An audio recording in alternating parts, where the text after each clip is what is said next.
2, 1. Bueno, pues nada, muy buenas tardes a todos, amigos y camaradas de Alianza Nacional y de la causa que defendemos. Os agradecemos vuestra asistencia.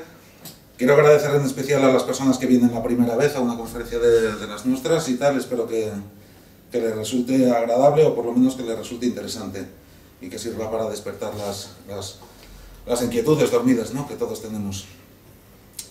Rogelio González, muchos de vosotros ya le conocéis, pero bueno, para los que no le conozcáis, él es de las provincias vascongadas, de San Sebastián, nació en el 56 y él desde siempre se implicó en la lucha patriota, ¿no?, en la lucha nacionalista y unitaria de España, ¿no? Entonces, bueno, como muchos ya sabéis, en la transición, aparte, a pesar de las mentiras que nos han querido vender, de que fue una transición tan pacífica y tan demócrata, no hay nada más lejos de la realidad. Fue una transición muy violenta.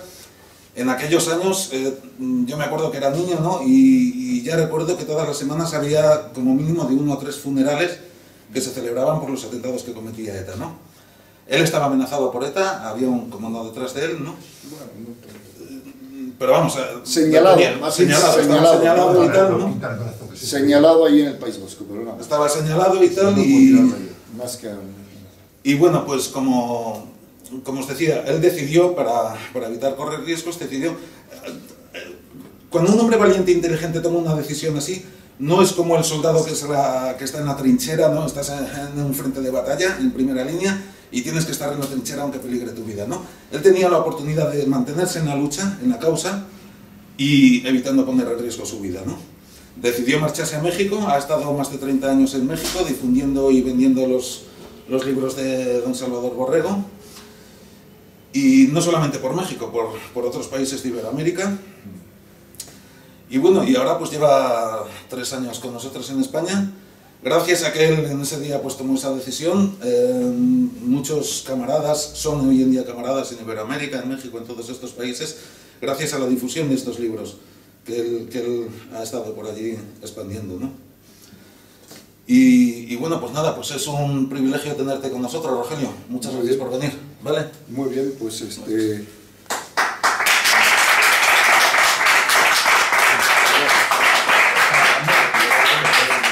La conferencia que voy a dar va a ser las 5 revoluciones de la historia que han dado el poder al sionismo internacional, que es lo que vamos a terminar hasta nuestros días. Muy bien, pues vamos a empezar las 5 revoluciones. Hay una revolución muy importante que pasan por alto muchos historiadores y mucha gente incluso de nuestras ideas. La primera revolución importante, que es la o sea, creen que no tuvo importancia, sí tuvo mucha importancia, que fue la de 1517, la revolución protestante de Lutero. Esta revolución de Lutero ya es la primera, digamos, del gran triunfo del sionismo, aunque todavía no se llamaba así. Entonces era el movimiento político judío religioso, ¿no? Pero esta revolución se estuvo preparando 250 años antes, todo estaba preparado. En realidad inicia hacia el año 1260, en la ciudad de Troyes, Francia. En esa ciudad francesa había un judío llamado Rabí Salomón, que también se conoce en los libros de historia como Salomón Rashid. Ellos fundan una escuela en Troyes, en esa ciudad francesa, una escuela supuestamente de teología, para estudiar la Biblia. Y empiezan a invitar allí a los jóvenes de aquella época, y les empiezan a leer la Biblia, los párrafos, y a hablar la Biblia, pero para dudar de ella, para burlarse de la Biblia. Entonces empiezan a leer párrafos de la Biblia. Miren, Jesucristo resucitó a un muerto, Jesucristo hizo el milagro de los panes y de los peces. Entonces, eso es imposible, no hay ninguna prueba, que no sé qué, no sé cuántos. Y así les iban metiendo esas ideas contra Cristo de estos judíos de Troyes a los jóvenes. Un día, creo que fue un viernes o un jueves santo o viernes santo de Semana Santa, los padres de los jóvenes que estaban ya informados de lo que sus hijos les decían, que les enseñaban en esa escuela, se abalanzan contra esa escuela y la queman. Y mueren ahí la familia de este Salomón Rashid, pero él logra huir y ya ves que a veces matas el veneno pero la semilla queda. El caso es que logró huir y los documentos, la información de este Salomón Rashid pasó a un monje franciscano que se llamaba Nicolás de Lira. Nicolás de Lira era de origen judío, curiosamente. O sea, a veces no queremos encontrar a tantos judíos en la historia, pero aparecen leyendo y escudriñando libros y libros y libros, aparecen. Este Nicolás de Lira se había metido como fraile franciscano, o sea, dentro de la Iglesia Católica, aunque sus orígenes eran judíos. Ya hemos saltado de siglo, ¿no? Estábamos en 1260, ahora estamos hacia 1330, que es cuando vivió este monje, y añade más escritos para dudar de la Biblia, más escritos de aquella época del humanismo que se llamaba entonces, y los escritos de Nicolás de Lira, bueno, pasa, todos los hombres pues, mueren, pero los escritos, ya sean buenos o sean malos, sea veneno, perviven, están... Y de Nicolás de Lira pasaron al siglo siguiente a un inglés que se llamaba John Wycliffe. John Wycliffe, que vivió hacia 1450-1470. Y este Wycliffe ya venía almacenando los escritos de Rashid, Salomón, de Nicolás de Lira, y al final Wycliffe es el que los hereda. Y él incluso no solo los hereda, sino que los van escribiendo más cosas, ¿no? En contra de la Iglesia, en contra de dudar de Cristo, de dudar de la Biblia. Y de este Wycliffe inglés pasan al otro siglo, ya estamos en 1400, a uno checo, que se llamaba Juan Hus.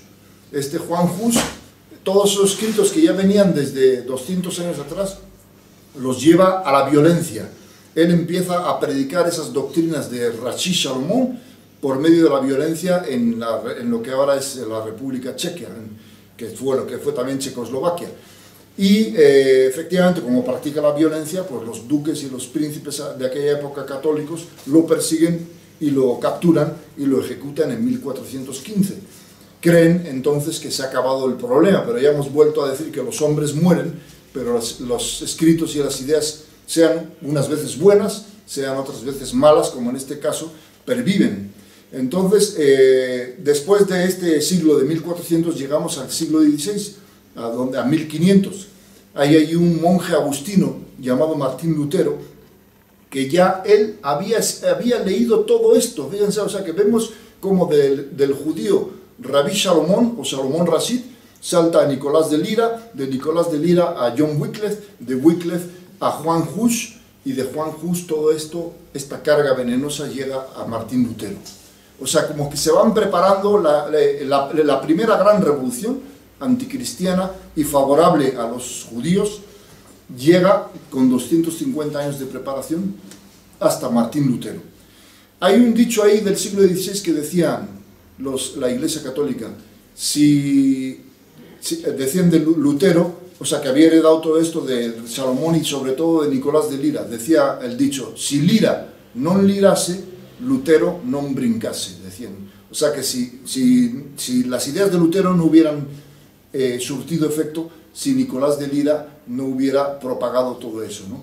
Entonces, como vemos que ahora hemos visto el otro día cómo el Papa fue a conmemorar a Lutero, que decían que era un gran hombre que protestó con las injusticias de la época y tal, y resulta que Lutero ya venía preparando todas estas cosas que le habían preparado pues desde el judío Rabí Salomón y pasando por estas personas que hemos nombrado.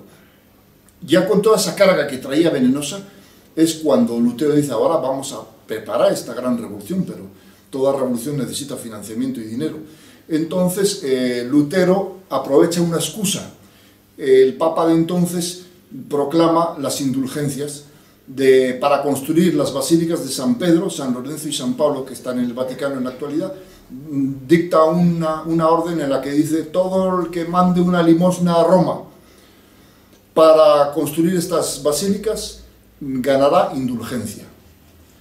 Y Lutero lo malinterpretó. Él era sacerdote agustino, pero lo sabía perfectamente. Malinterpreta, empieza a decir que el Papa estaba vendiendo las indulgencias, cosa que es mentira. Por ejemplo, vendiendo. ¿Qué es vendiendo y qué es dar una limosna?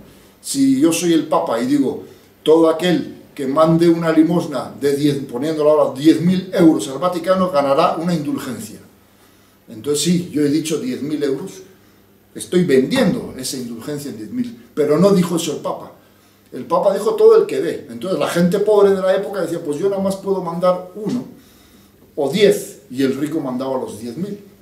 Eso no es vender, lo que pueda cada uno mandar, y eso le servía para indulgencia. Las indulgencias, y Lutero todo eso lo sabía, pero lo empezó a predicar mal, diciendo que el Papa estaba vendiendo las indulgencias. La indulgencia, bueno, como supongo que saben lo que son las indulgencias, la indulgencia plenaria o la parcial. La indulgencia se gana ahora pues en los jubileos que manda la Iglesia, o en los días de San Francisco, de la Virgen del Carmen. Si vas a una iglesia carmelita y confiesas, comulgas, se gana una indulgencia parcial. En los jubileos se suele ganar total. ¿La indulgencia para qué nos sirve? Pues bueno, a través de la vida vamos cometiendo pecados, nos confesamos, el Padre nos perdona, comulgamos, volvemos a pecar, nos confesamos. Entonces todo eso para Dios queda en un archivo. A la hora de la muerte, si morimos en gracia, entonces Dios nos va también a tener en cuenta, sí, has muerto en gracia, te vas a salvar, pero mira, ¿te acuerdas de aquel pecado del año 62 y aquel del año 70 y del año 80 y del 90? Todo eso te ha salvado porque te has confesado al final, te has arrepentido. Pero todo eso hay que purgarlo, para eso está el purgatorio. Pero si ganas una indulgencia parcial, Dios, según la teología católica, te quita parte de ese purgatorio. Ahora, si ganas la indulgencia total, plenaria que le llaman, entonces te quita todo el purgatorio de todo lo que hemos hecho mal en la vida. Entonces, esas son las indulgencias. Entonces, él decía, Lutero, falsamente, que la estaba vendiendo el Papa. Ese va a ser el motivo de la revolución, de la primera revolución, la excusa más que el motivo. Entonces salta Lutero en su iglesia de Alemania y pone un cartel en la puerta de la iglesia con 95 tesis. Y en esas 95 tesis se las estudia Roma, muy paciente, y le dice, pues fíjese que de estas tesis todas son condenables menos 25. 25 se las aceptamos, o sea, para que vean cómo había diálogo en esa época que ellos llaman de oscuridad y todo, cómo la iglesia trató de que no saltara Lutero, pero la intención de Lutero y de sus padrinos, que eran, otra vez salen los judíos, pues no era esa de dialogar con la iglesia, era romper a la iglesia, y eso es lo que van a conseguir en esta gran revolución. Lutero no se retracta, y todavía la iglesia no le lanza las comuniones enseguida. Incluso el emperador Carlos I y V de Alemania, nuestro emperador Carlos, que tenía en herencia los territorios de España, de América y de Alemania y de Flandes, lo llama ahí y está hablando con él, muy tolerante, tanto que dicen que los reyes antiguos eran unos dictadores y que absolutos y que no admitían diálogo. Pues resulta que lo admitió y dialogó con el emperador Lutero y le dijo, bueno, ¿qué te pasa? ¿Qué es lo que quieres? Pues yo quiero esto. Y dice, pues mira, aquí la iglesia ha hablado y te dicen que no te aceptan esas tesis. Y él lo dejó ir. Fíjense la tolerancia de nuestro emperador, y esto es la gente ignorante y la izquierda y la masonería que los ponen de intolerantes. Resulta que lo dejó ir, que incluso muchos católicos de la época le achacaron, dijeron, el emperador Carlos no debía de haber dejado ir a Lutero, sino que en ese momento lo debía de haber detenido y ejecutado o encarcelado. Pero no, era tan tolerante Carlos I y V de Alemania que lo dejó ir, y en ese momento, cuando lo deja ir, es cuando ya empieza a difundirse por Alemania toda esta carga venenosa que hemos dicho que venía desde aquel Salomón Rashid, 250 años antes. Esa carga venenosa, incluso algunos malos sacerdotes, como siempre los hay, como los ha habido en la historia y como los hay ahora, se unen a Lutero, no todos, pero muchos, sobre todo en Alemania, y empieza a estallar la revolución, y esos malos sacerdotes predican a la gente que viene ahí a misa a decir, la iglesia está mal, está vendiendo las indulgencias, hay que destruir, y empiezan a quemar iglesias en Alemania, empieza la primera revolución.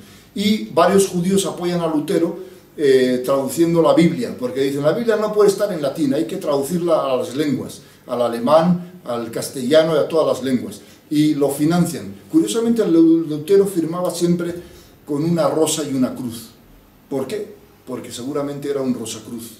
Los rosacruces eran una rama más antigua todavía, que había nacido hacia el año 1000, y luego se integraron en la masonería. Pues como vemos, siempre aparecen los judíos y la masonería, ¿no? A veces queremos que no parecieran tanto, porque luego nos dicen, es que veis masones por todos lados, pero pues es que los hay, y veis judíos por todos lados, pues es que han estado moviendo la historia, aunque no queramos, pues han estado. Entonces era un rosacruz. y recibe financiamiento y empiezan, Lutero habla con los príncipes, porque Alemania entonces tenía también, nuestro gran emperador les daba cierta autonomía, ¿no? Sajonia y esto, y el ducado y tal, y tenían sus autonomías y tenían pequeños ejércitos, hasta tanta autonomía que les daba el emperador Carlos. Y entonces les habla con ellos y les dice, si me ayudáis en esta revuelta, me ayudáis para propagar la nueva religión que él va a llamar evangélica, y luego se va a llamar también evangélica luterana, pues muchos príncipes le dicen, ¿y qué? ¿Y nosotros qué vamos a ganar? ¿Qué vais a ganar? Mira, ¿veis ese convento de la iglesia? En cuanto lo ocupemos, va a ser vuestro.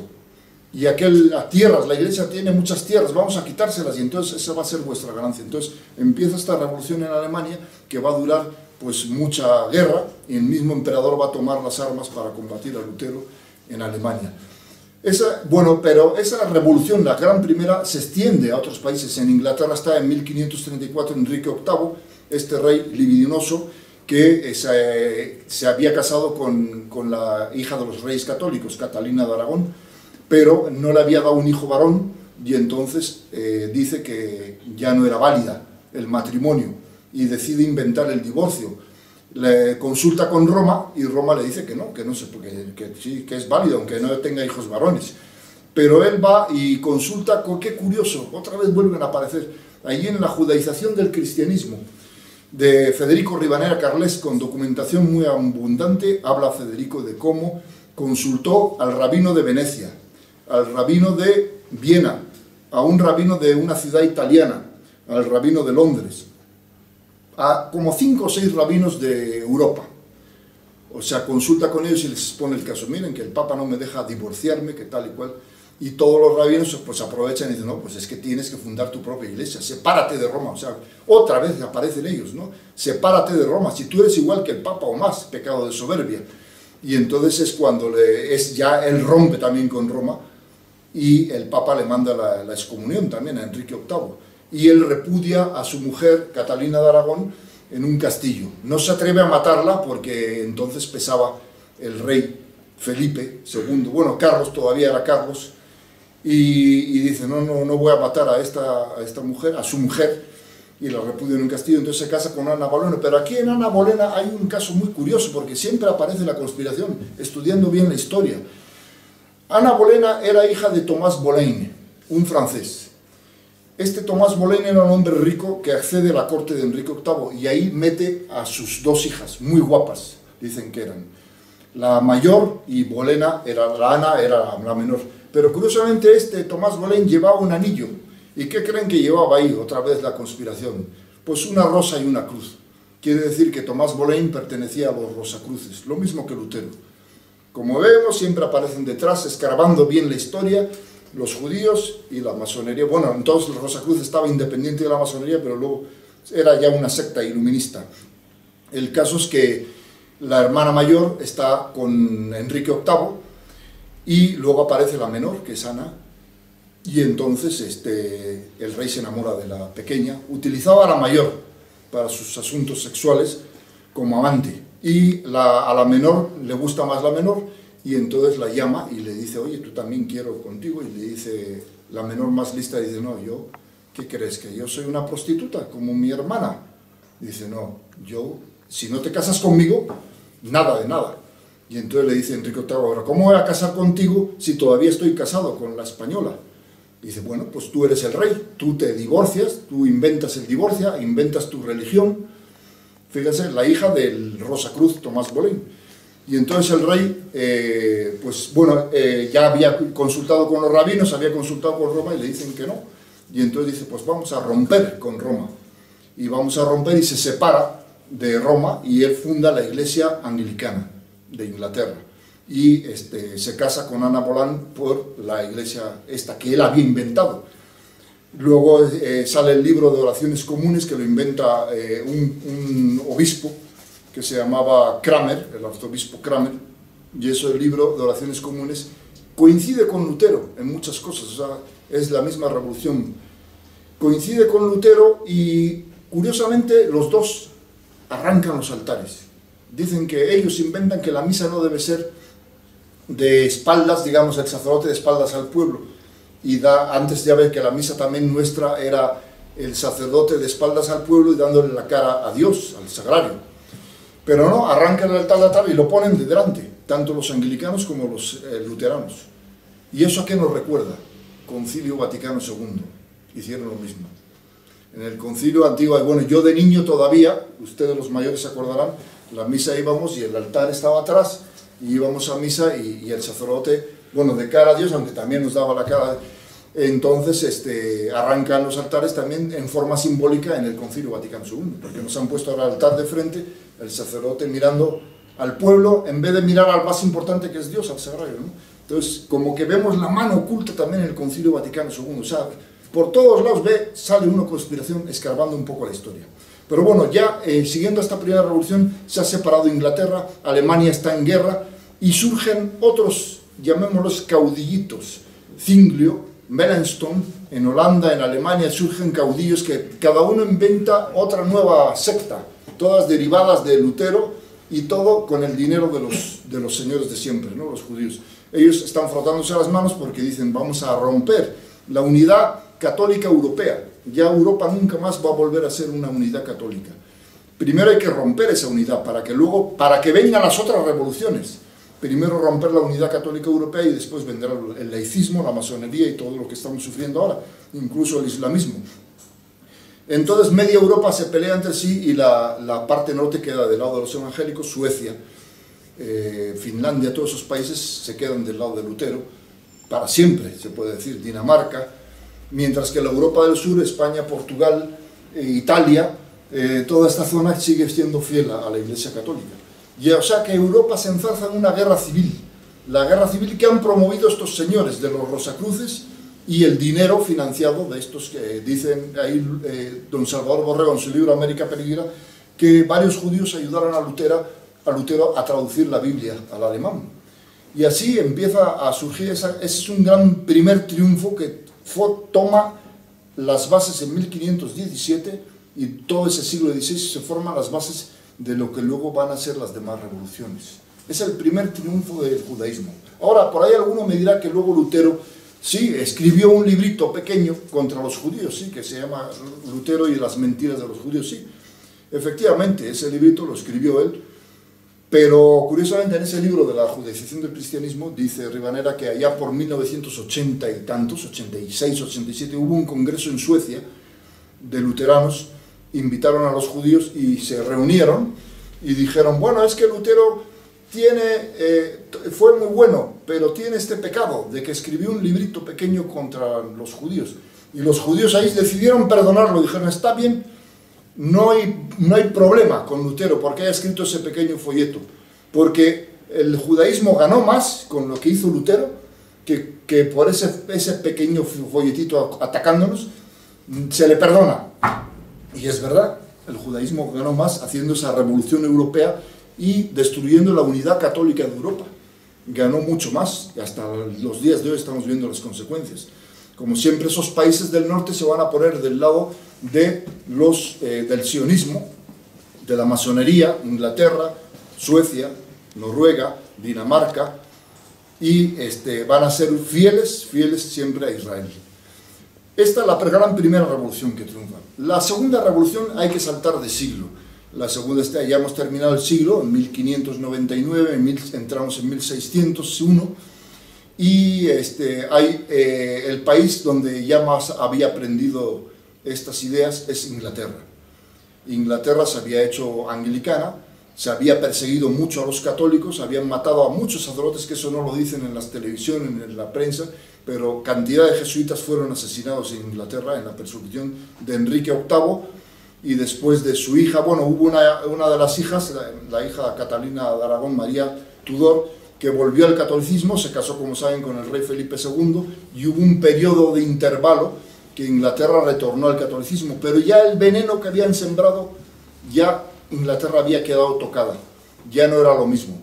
Incluso el rey Felipe II le dijo a su esposa, Mary, como le llaman, Mary de Inglaterra, María, que no les quitara a los aristócratas ingleses las tierras que habían robado a la Iglesia de Inglaterra, católica de Inglaterra, cuando el tiempo de su padre, de Enrique. Es decir, y habló con Roma y le dijo, vamos a ser tolerantes, para que estos que luego dicen que eran dictadores y tal, vamos a ser... El bien es que Inglaterra regrese al catolicismo. Y yo, que voy a ser rey consorte, como fue Felipe II en esa época, casado con la reina María, Mary, le llaman ellos, pues le aconseja, sí, vamos a esas tierras que robó tu padre a la iglesia y que se la dio a príncipes de Inglaterra para que le siguieran, vamos a dejar que las sigan teniendo. O sea, mucha tolerancia. Primero con Carlos, su padre, el emperador, con Lutero y ahora con Felipe. Mucha tolerancia. Entonces, la iglesia permite que estos aristócratas ingleses se queden con esas tierras con tal de que retornen al catolicismo. Pero, pues pasa el tiempo, Felipe II no tiene hijos con Mary y Mary fallece y entonces sube al poder su hermana Isabel I. Y esa sí era completamente protestante, anglicana, fanática. Se dice ya que ella, encontré yo en un libro de William Thomas Walsh, Felipe II se llama el libro de William Thomas Walsh, un inglés católico, que ella ya tenía contactos también con logias masónicas de aquella época en Inglaterra, que habían trasladado a los judíos. Entonces ya Inglaterra había quedado infectada del veneno masónico y aparte del anglicanismo. Ese periodo pequeño de catolicismo se persiguió a muchos anglicanos, esta la esposa de Felipe, pero aún así ya el veneno estaba echado. Ese veneno va a estallar en el siguiente siglo. El siguiente siglo ha muerto ya esta reina Isabel y accede al trono, ella no tuvo hijos, pero accede un pariente de ella, Jacobo I de Escocia, que era un rey muy traidor. Jacobo I era hijo de la reina de Escocia, y la reina de Escocia había sido ejecutada por su pariente Isabel, y entonces este Jacobo fue iniciado en una logia masónica ya en esa época, y continúa, en vez de hacerse católico como su madre, que había sido asesinada por Isabel, él sigue siendo protestante y masón. Y al morir Jacobo, le deja el trono a su hijo hacia el año ya 1612, le deja el trono a su hijo Carlos I de Inglaterra. Carlos I de Inglaterra, como su padre, en un principio es también anglicano. Y empieza a gobernar Inglaterra y empieza a darse cuenta de una cosa muy importante. Dice, aquí no se puede gobernar. ¿Por qué? Porque el control de la economía de este país no la tengo yo, que soy el rey. ¿Quién las tienen? Los particulares, dicen en algunos libros. Que los particulares en realidad vuelven a salir, pues son los judíos. Los judíos usureros controlaban la economía de Inglaterra. Y este rey, Carlos I de Inglaterra, dice, así no se puede gobernar. Yo soy el rey, yo necesito tener el control de la economía, emitir yo los billetes, las monedas, entonces eran más bien monedas. Pero no le dejan, porque está en manos de particulares, que son estos señores de siempre, y además ellos cobran, porque no es gratis, cobran intereses por emitir esa moneda y prestarle al gobierno del rey de Inglaterra, le prestan cada año, y esos intereses los paga el pueblo con los impuestos, que es lo que está pasando hoy también con el Banco Mundial, la Reserva Federal, emiten billetes de dólares y cobran intereses muy altos a los gobiernos. El caso es que él se rebela, Carlos I, y habla en el Parlamento. Ya estaba el Parlamento británico, y decide pedirle a los parlamentarios que eso no se puede, que hay que controlar la emisión del dinero de Inglaterra y quitársela a estos particulares.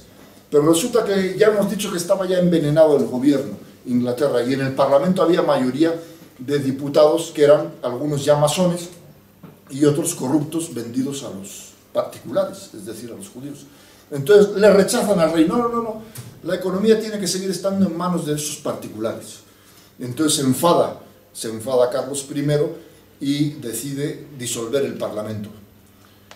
Ahí hay un tal, creo que será Fortuyn o algo así, que se rebela contra él, que era el hombre masónico de los judíos. Entonces deciden que estalle la guerra civil. Y estalla la guerra civil en 1645 porque el rey ha disuelto el Parlamento. Estalla una guerra civil y estos señores, los de la banca, deciden nombrar a un teniente general del ejército británico que era nieto, por parte de su abuela, tenía un cuarto de sangre judía. Luego era protestante, era masón, se llamaba Oliverio Cromwell. Estalla la guerra civil y este Oliverio Cromwell, ya ves que las guerras se ganan con tres cosas, como decía Napoleón, con dinero, dinero y dinero.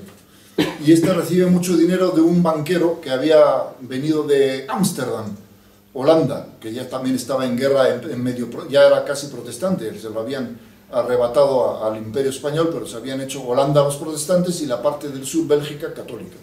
El caso es que este se llamaba, qué curioso, Manasseh ben Israel.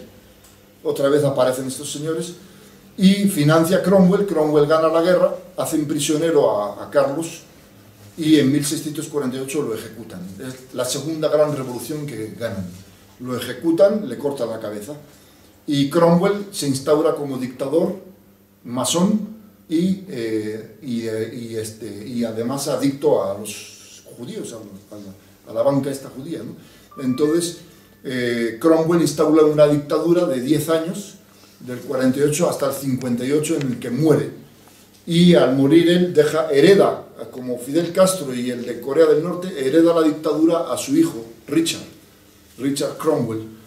Pero Richard Cromwell era muy inepto y dura nada más un año, entonces dura un año y entonces deciden otra vez que debe regresar la monarquía y buscan otra vez a reyes de la Casa Real de Inglaterra, parientes que quedaban por ahí, muchos eran protestantes y los otros estaban en el exilio y eran católicos. Total que no logran, vuelve a haber guerras en Inglaterra, civiles, entre el pretendiente católico y los protestantes. Entonces, como no logran, deciden traer a Guillermo de Orange, o Guillermo de Nassau, que no era inglés, era holandés. Este estaba luchando contra el Imperio Español también, Nassau también, de oscuros destinos. Y es cuando la Casa Real de Inglaterra hoy desciende de Guillermo de Holanda. Al final se imponen y en el siglo XVII, es decir, en 1600 y pico, ya finales del siglo, se impone otra vez la monarquía británica, pero una monarquía completamente masónica y completamente dependiente del Banco de Inglaterra. Surge por esas fechas el Banco de Inglaterra. Primero surge un banco de estos en Holanda, que ya era territorio también de ellos por las revueltas protestantes, el Banco de Ámsterdam, y del Banco de Ámsterdam surge luego el Banco de Londres, pero el Banco de Londres ya va a tener un control de estos señores judíos ingleses, un control total. La monarquía no va a pintar nada. Y Inglaterra, con esta gran segunda revolución y triunfo de ellos, va a ser un fiel bastión de estos señores, hasta el día de hoy. Inglaterra ya va a ser el fiel que va a participar en todas las guerras siempre para defender a Israel, incluso para crear el Estado de Israel en 1949, 48, 49. Entonces, han pasado ya estos 2 siglos, ha habido 2 revoluciones, han triunfado, el movimiento político judío, llamémoslo así, seguía ganando terreno, mientras que la Iglesia Católica seguía perdiendo. Llevaba ya 200 años perdiendo, mientras que los otros iban ganando con esta segunda revolución. Ya vamos a pasar al siguiente siglo, 1701, empieza el siglo XVIII, y se reúnen en Londres en 1717 3 anglicanos y 3 judíos y deciden refundar, porque ya estaba fundada, esa sería otra conferencia que ya he dado anteriormente, la francmasonería.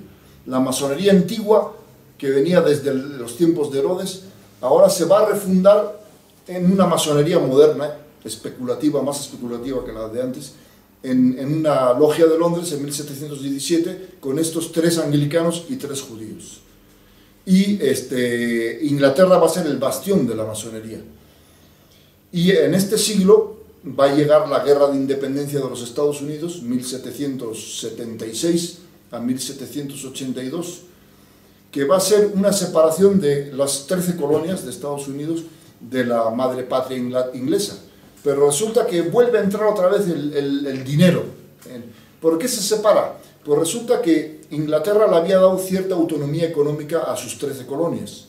Es decir, allí circulaba una moneda diferente a la libra inglesa. Se llamaba la nota colonial. La nota colonial circulaba en las 13 colonias.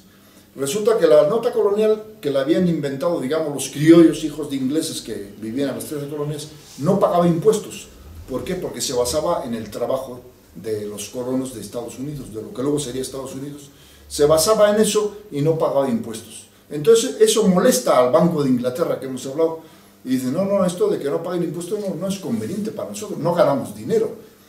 Y entonces aparece la familia Rothschild de origen judío, y dicen, esto no puede ser, esto hay que acabar con esa pequeña autonomía económica que le damos a las 13 colonias. Y deciden suprimirla. Y es cuando los americanos, bueno, llamémosle ya a norteamericanos, se enfadan y dicen, ahora estamos pagando más impuestos, y es cuando deciden, pues vamos a proclamar nuestra independencia. Y la proclaman en 1776, y estalla la guerra que dura hasta el año 84. Pero es que en la historia de Estados Unidos cuentan otra historia, que el impuesto del té, que había un impuesto que traía Inglaterra al té y que les cobraron un impuesto. Bueno, pues dicen varios, entre ellos creo que fue el mismo Benjamin Franklin, que por cierto era masón, dice que lo del impuesto del té era un juego de niños, que ellos era lo que menos les importaba. Pero en la historia de Estados Unidos, para no mencionar esto del control del dinero, pues dicen, le echan la culpa, por el impuesto del té vino la guerra de independencia. No, la guerra de independencia vino por el control de la moneda esa, la nota colonial, que no dependía de Inglaterra y que no pagaba impuestos. Ese es el motivo de la guerra de independencia, pero a los norteamericanos y al resto del mundo les hacen creer que fue lo del té. Y como saben, pues Estados Unidos se separa de su madre patria, y fundan ellos su luego Banco de los Estados Unidos, y pero hay otra revolución más importante en este siglo XVIII que va a ser la francesa. Ya se han separado y fundan su moneda, pero ese país que acaba de nacer, que son los Estados Unidos, no va a estar libre también de la usura. George Washington decide consultar y dice, ¿qué hacemos? Hay algunos que dicen, el control del billete dólar, que acaban de inventar ellos, tiene que ser de particulares. Así aparecen muchos libros de historia, porque no se atreven ni a nombrar la palabra judío, ¿no? Y los particulares le prestarán al presidente y al gobierno para trabajar. Y entonces empiezan a darse cuenta, cualquiera que tenga dos dedos de frente se da cuenta de, oye, eso es perjudicial. ¿Quién va a pagar los impuestos? El pueblo. Para estos particulares, ¿por qué en vez de tener esto no lo fabrican nacional? Y entonces es cuando se reúnen en el Congreso y deciden, vamos a darles una oportunidad, 20 años que lo manejen los particulares, y a los 20 años, si no funciona, se lo quitamos.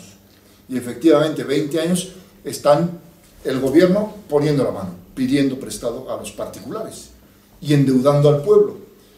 Y llega 1812, han pasado los 20 años, y el Congreso dice, vamos a quitar eso. Lo rechazan y dicen, el control del dinero va a ser nacional. Es decir, va a haber un banco de los Estados Unidos que va a emitir el dólar, y eso lo va a controlar el mismo gobierno, y así no vamos a tener que pagar impuestos a nadie, como existió la nota colonial durante las 13 colonias.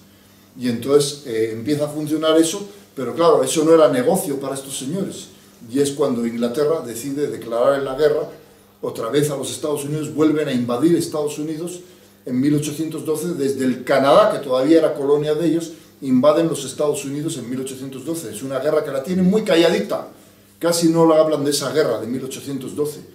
Muchos norteamericanos ni saben que fueron invadidos y fueron ocupados. La mitad del territorio norteamericano es ocupado por Inglaterra, y ahí se quedan durante 4 años, del 12 al 16. Y dicen, ¿cuándo nos vamos? Pues cuando vuelvan a entregar el poder del dinero a los particulares.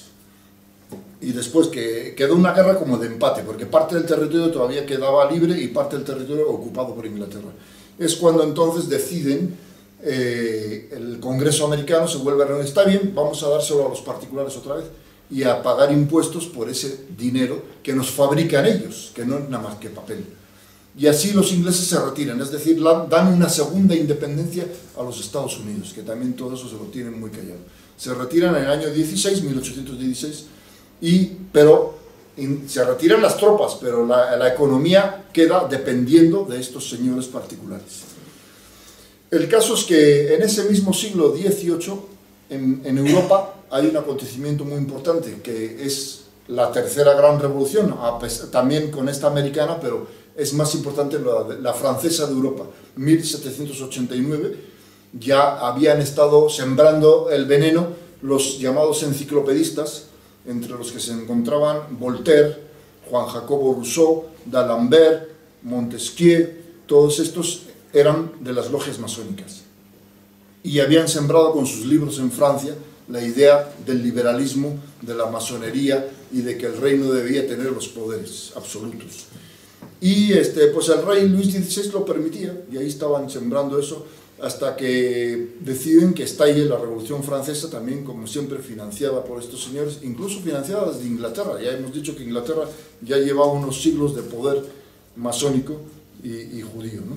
Entonces estalla la Revolución Francesa, como saben, una orgía de sangre, y como siempre esta revolución, ya en Inglaterra habían ejecutado a muchos católicos, y en el siglo XVI en las guerras civiles entre protestantes y católicos también, pero esta va a ser ya un desmán, una orgía de sangre contra los católicos en Francia. Se asesinan a muchísimos, a sacerdotes, obispos, a católicos. Hay una resistencia de la Vendée, la región de la Vendée, cerca de Normandía, que les van a llamar los vendeanos, que eran, se dice que eran los carlistas de aquella época. Los carlistas, era Dios, patria, e incluso los fueros, que también había fueros todavía en Francia. Y es una resistencia, pero que esos vendeanos no reciben ayuda de nadie, mientras que el gobierno francés está recibiendo ayuda para armar, y hacen unas masacres tremendas. Ahí sí que hubo un holocausto de verdad contra los católicos. Los subían en barcazas en el río Sena y luego hundían las barcazas y se ahogaba ahí la gente. Mataban en la campiña francesa a todo granjero católico, los asesinaban, quemaban sus granjas, un verdadero crimen. Y luego la iglesia, ahí tratan de dividirla ahí. Había dos tipos ya de sacerdotes, los juramentados y los no juramentados. ¿Quiénes eran los juramentados? Los que juraban la Constitución francesa de la Revolución. A eso se les permitía, y empezaba la infiltración en la iglesia, el liberalismo. Se les permitía dar su misa. En cambio, a los que no juraban lealtad a la Revolución, esos eran proscritos, perseguidos y asesinados. La Revolución Francesa trae eso. Y la Revolución tiene ya tanta deuda con Inglaterra que la economía de Francia se hunde. Aparte de la orgía de sangre, como surgen verdaderos monstruos ahí como Robespierre, Danton y otros más, todos masones, curiosamente ahí están, y Francia arruinada económicamente. Ese es otro triunfo. Es la tercera revolución en la que triunfa digamos, lo que luego se llamará el sionismo, pero la consecuencia de esta revolución, la francesa, va a tener consecuencias internacionales. Se va a esparcir a otros países de Europa, que va a haber lo mismo. Endeudarse con los banqueros de Inglaterra, que bueno, que no son ingleses de verdad, triunfo de logias masónicas y persecución contra la Iglesia Católica. Pero en España como que se frena un poco todo eso, se frena la invasión de Napoleón. Napoleón trae esas ideas, el pueblo español reacciona y va contra Napoleón. Sabemos todo lo de la guerra de independencia contra Francia, y como que no logra todavía meterse en España. Donde va a aprender más va a ser en las provincias hispanoamericanas, en los virreinatos de América. Por supuesto, la masonería se va a encargar de hacer las independencias de los 4 virreinatos. Había un alto nivel de vida. Yo lo he sacado de un sueco que era economista, que hizo el PIB, Producto Interno Bruto, de aquellos virreinatos, y era mayor que el que hay ahora. Era un PIB, las revoluciones de independencia de América no son por pobreza, aunque traten ahora de ponerlo y de mentir. Las revoluciones eran movidas por la masonería. Como saben, en México es el cura Hidalgo, que era un sacerdote, pero que pertenecía a las logias masónicas. Bolívar también era masón en el virreinato de Nueva Granada, lo que era entonces Panamá, Colombia, Venezuela y Ecuador.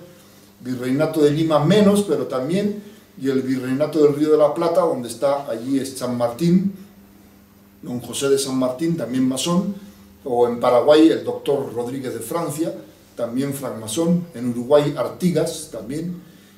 O sea, todo América se levanta a la vez, como si fuera una casualidad. No, todo estaba movido por las logias masónicas. Es parte de esa tercera gran revolución en la que la Iglesia seguía perdiendo, España también empieza a perder y el movimiento político judío va ganando cada vez más, por medio ahora de las logias masónicas.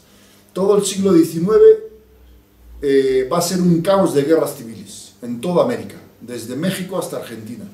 México va a perder los territorios del norte por traiciones masónicas, lo que ahora es California, Nevada, Utah, Colorado, Texas, Nuevo México, parte de Wyoming, parte de Kansas. Todo eso se lo van a quedar los Estados Unidos para siempre por las traiciones masónicas. Centroamérica, que pertenecía a México, la Capitanía General de Guatemala, se va a separar de México también por intrigas masónicas y se va a convertir luego en un solo país hasta 1838, pero después todavía se van a pelear entre ellos y se van a separar El Salvador por un lado, Guatemala por otro, Nicaragua, Costa Rica, o sea, para hacer todavía más pequeños a estos países. Y luego el Virreinato de Nueva Granada hasta 1830 unido, con Bolívar, que en un principio fue masón, pero luego se arrepiente y empieza a perseguir a los masones cuando se convierte en dictador, porque la única forma de combatir tanto a la masonería como al comunismo es ponerte tú de dictador, si no, no los vas a convertir nunca. Y ahora resulta que las democracias proscriben las dictaduras, les ponen de malos en la historia para los jóvenes, ¿no? Y resulta que la única forma de combatir a estas dos fuerzas malignas, que son el marxismo y la masonería, pues han sido las dictaduras. En el siglo, cuando Bolívar, ¿no?, que se arrepintió de la masonería y cuando los combatió y los persiguió, cuando se dio cuenta de lo venenosos que eran. Pero ya se habían separado Venezuela con el general José Antonio Páez, curiosamente masón, separa Venezuela. Luego está Ecuador, que lo separa Juan José Flores, masón, que curioso, siempre aparecen, ¿no? Se separa Ecuador y allí va el mariscal Sucre a tratar de evitar esa separación y en el camino, cuando iba a caballo, es asesinado en las montañas, en la sierra de Berruecos. Ahí es asesinado el mariscal Sucre, que también había sido masón durante la Guerra de Independencia, pero por lo menos le salió un poco de patriotismo y se dio cuenta y dijo, no, es que estamos mejor unidos en la Gran Colombia. Y luego, cuando ven cómo ellos también matan a otro masón que se arrepiente. Y Colombia se separa con el general Santander, que era también masón. Como vemos, ellos, los masones, hacen pedacitos de Colombia, Venezuela, Ecuador, y por último será Panamá en el siglo XX, con el senador Arango, que también separará Panamá, pero como no podían solos, intervienen los Estados Unidos para separar Panamá y luego hacer ahí un canal, porque Colombia no le permitía, no le había firmado, no aceptaban lo del canal de Panamá. Entonces, como vemos, siempre la mano masónica para dividir y vencerás. Lo mismo va a pasar con el Virreinato de Lima. Se habían independizado de España y habían formado un país que eran la Federación de Lima-Bolivia. Ahí estaba un general que se llamaba Andrés de Santa Cruz. Pero empieza a haber guerras civiles, la masonería interviene y se separan. Colombia y Perú se separan para siempre. Y luego estaba el otro virreinato, el del Río de la Plata, con Argentina, Paraguay y Uruguay, como hemos dicho también. En un principio nacen, bueno, Paraguay ya se había separado desde 1811 con Rodríguez de Francia, y luego se quedaba Argentina y Uruguay unidas, pero se separa con Artigas, Uruguay, que los brasileños ya habían atacado, y al final dice, bueno, un tratado para que Uruguay ya no queda ni para Argentina ni para Brasil, independiente. O sea, el caso era hacer, en vez de hacer 4 naciones católicas y nacionales, hijas de España, grandes, el caso fue hacer 20 naciones separadas, divididas, con guerras civiles en el siglo XIX y con endeudamiento y dependientes totalmente de los Estados Unidos, bueno, de los Estados Unidos, de la banca sionista de Estados Unidos en el siglo XX y este XXI que llevamos. Entonces vemos cómo esa tercera gran revolución que es del sionismo logra desbaratar todas las provincias españolas de América, y luego no solo eso, sino que los dividen entre ellos. Y los dividen con guerras civiles, que está plagado el siglo XIX en esos países, y además luego hacerlos depender económicamente primero de la Inglaterra masónica, y después de los Estados Unidos. Es el triunfo de esta tercera gran revolución. Como saben, esta tercera gran revolución, que también se ha extendido, hemos dicho, de la francesa, saltan las ideas esas a América española, también en España tenemos este problema. En España el pueblo español está unido. Ahora he notado yo que en la prensa, en la televisión, os dicen gente de izquierdas, gente de derechas, que ¿qué pasa en España?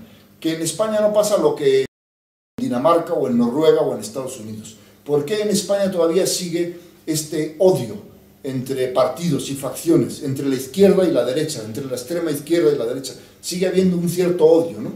Siempre un revanchismo, un insultarse. Ese odio, ¿quién lo ha metido? Pues en la España de hasta 1800 era una España unida, el pueblo español católico unido, los ejércitos españoles unidos, pero es la Constitución masónica de Cádiz la que va a fomentar ese odio y división entre los españoles.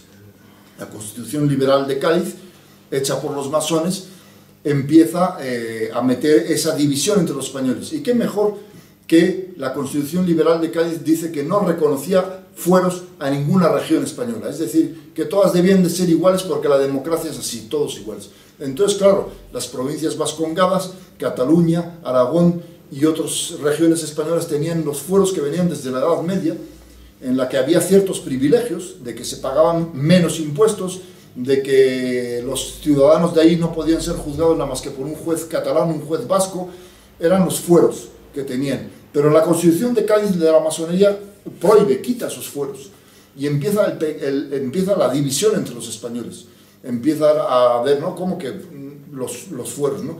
Y la masonería mete el veneno liberal. Fernando VII, aunque digamos que no haya sido muy buen rey, combate a la masonería, los encarcela, los proscribe, había abolido otra vez la Constitución de Cádiz, había habido una guerra civil en 1820 al 23, y combate y persigue y encarcela a los masones. Pero a la muerte de él en 1833, bueno, primero en 1830 había una ley sálica que venía desde la antigüedad, desde los reyes católicos. La ley sálica decía que no podían gobernar las mujeres. Entonces la ley sálica en 1830 no permitía que una hija de Fernando VII accediera al trono.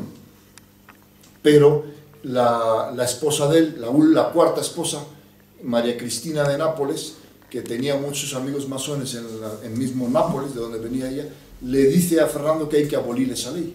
Y en 1830 queda abolida.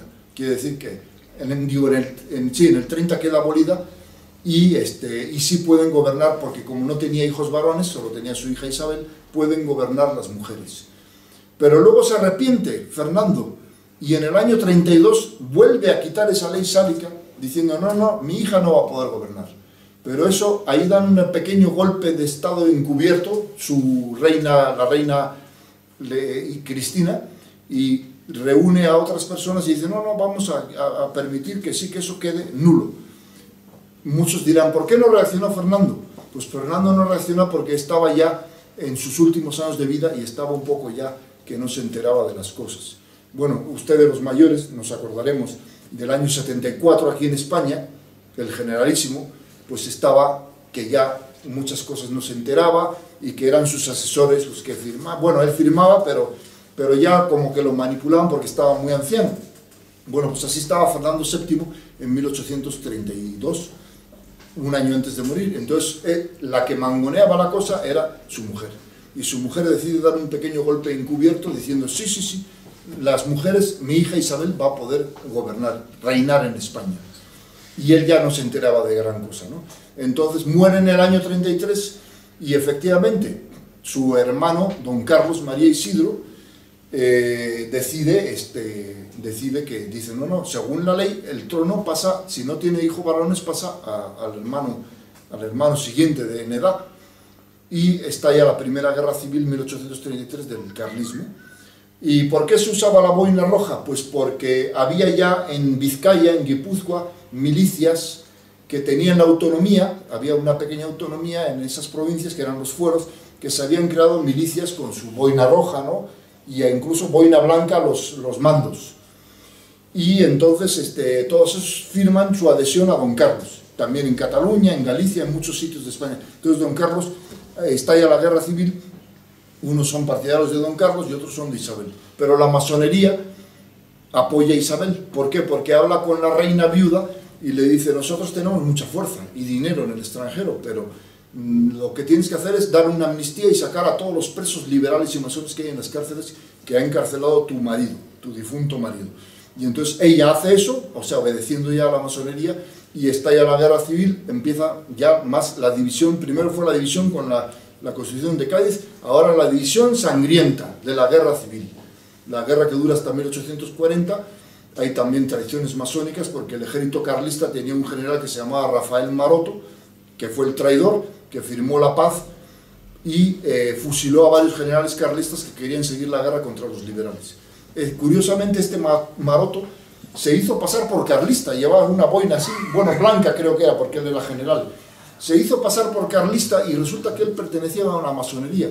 Este traidor de Maroto ya había sido traidor en Perú.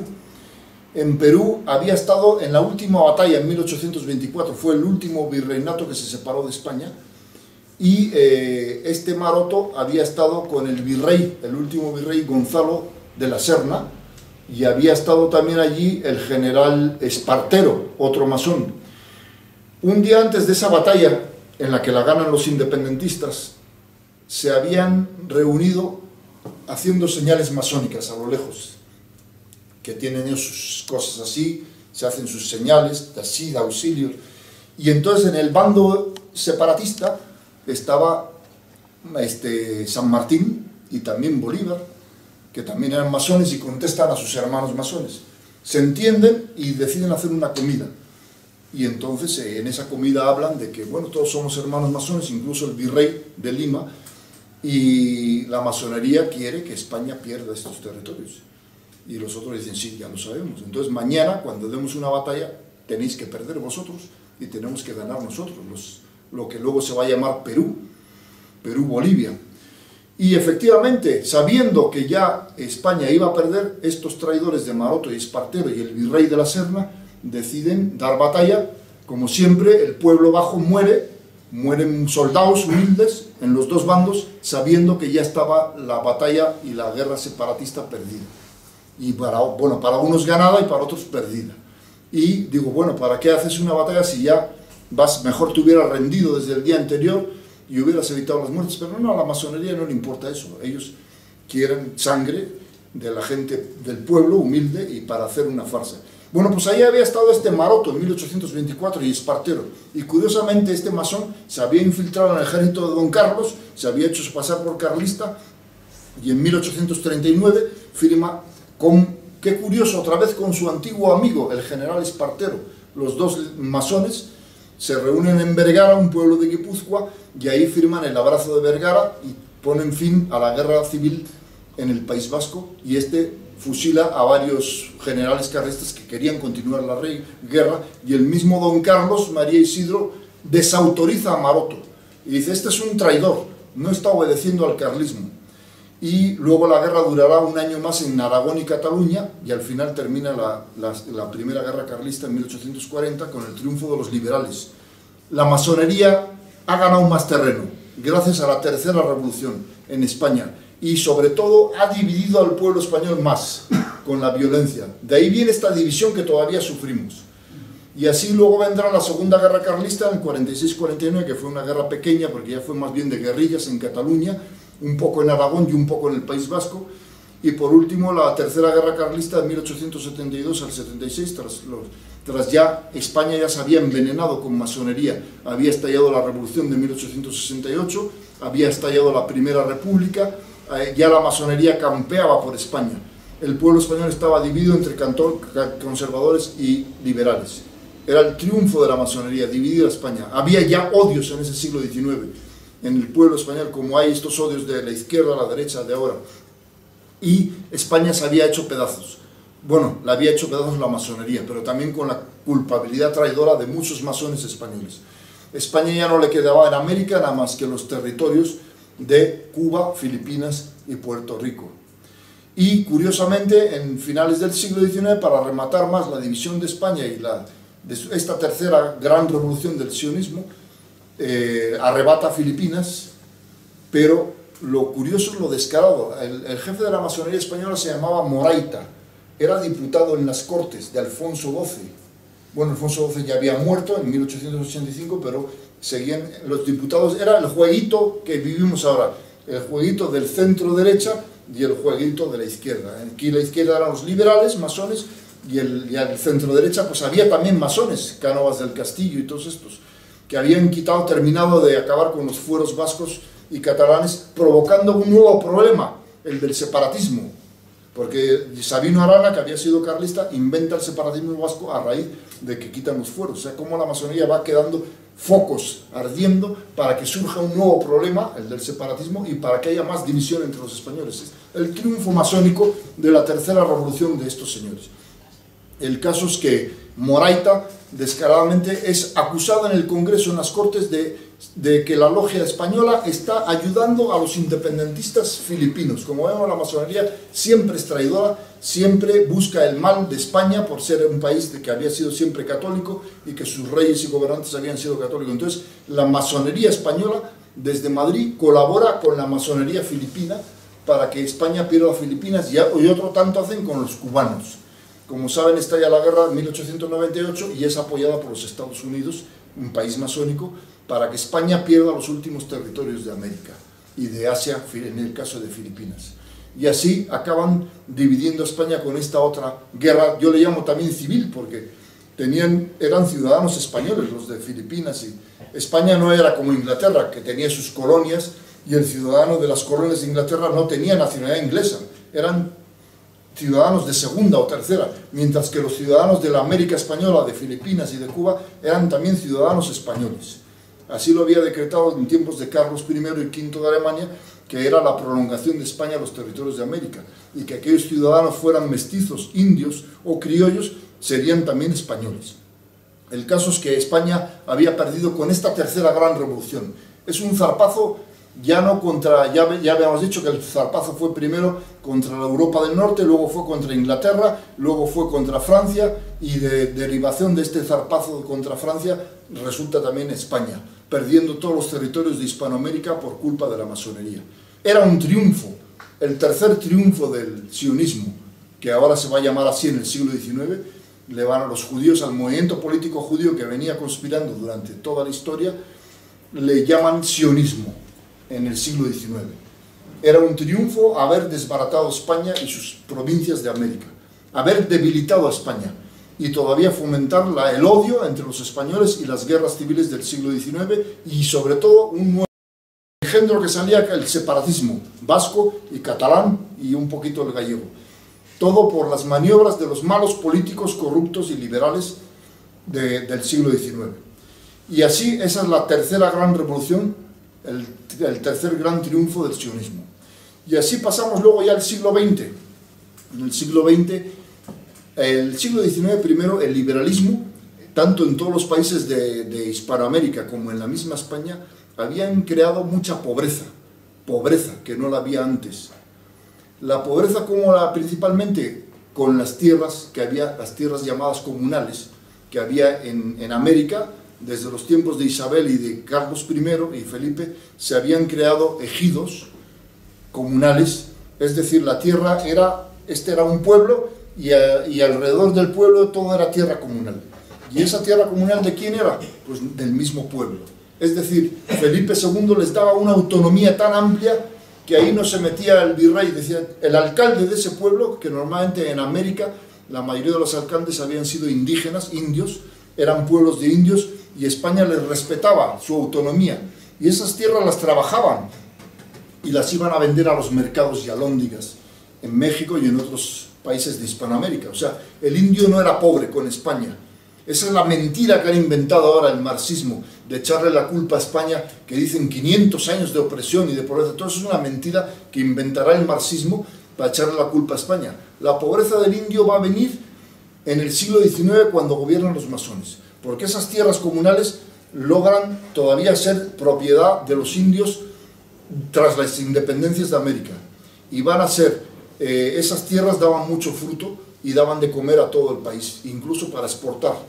Entonces a los Estados Unidos, el segundo país de la conspiración después de Inglaterra, no le interesaba eso.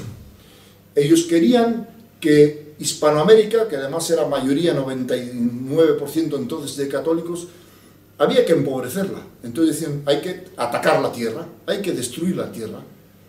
¿Y cómo? Pues con nuestros presidentes masones, nuestros títeres, como en México Benito Juárez, en Guatemala Justo Rufino Barrios, en Colombia Joaquín Mosqueda, en Venezuela Antonio Guzmán Blanco.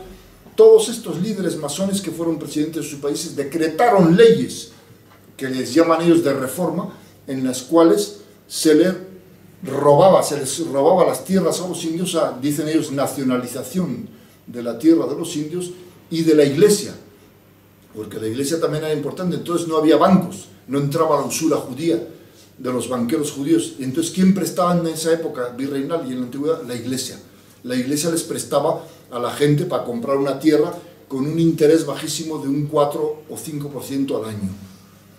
Mientras que los bancos, ¿cuánto te cobran ahora de intereses si te dan un préstamo? Entonces, claro, los banqueros judíos de Inglaterra decían, oye, nosotros no podemos entrar a abrir un banco en México o en Perú.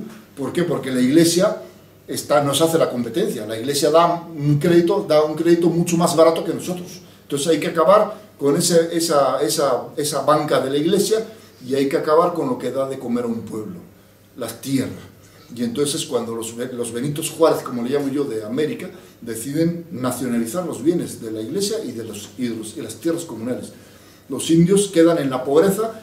Hay levantamientos de indios contra el indio Benito Juárez, porque dicen, es que Benito Juárez fue el indio que fue presidente. Sí, el indio que más daño le hizo a los indios.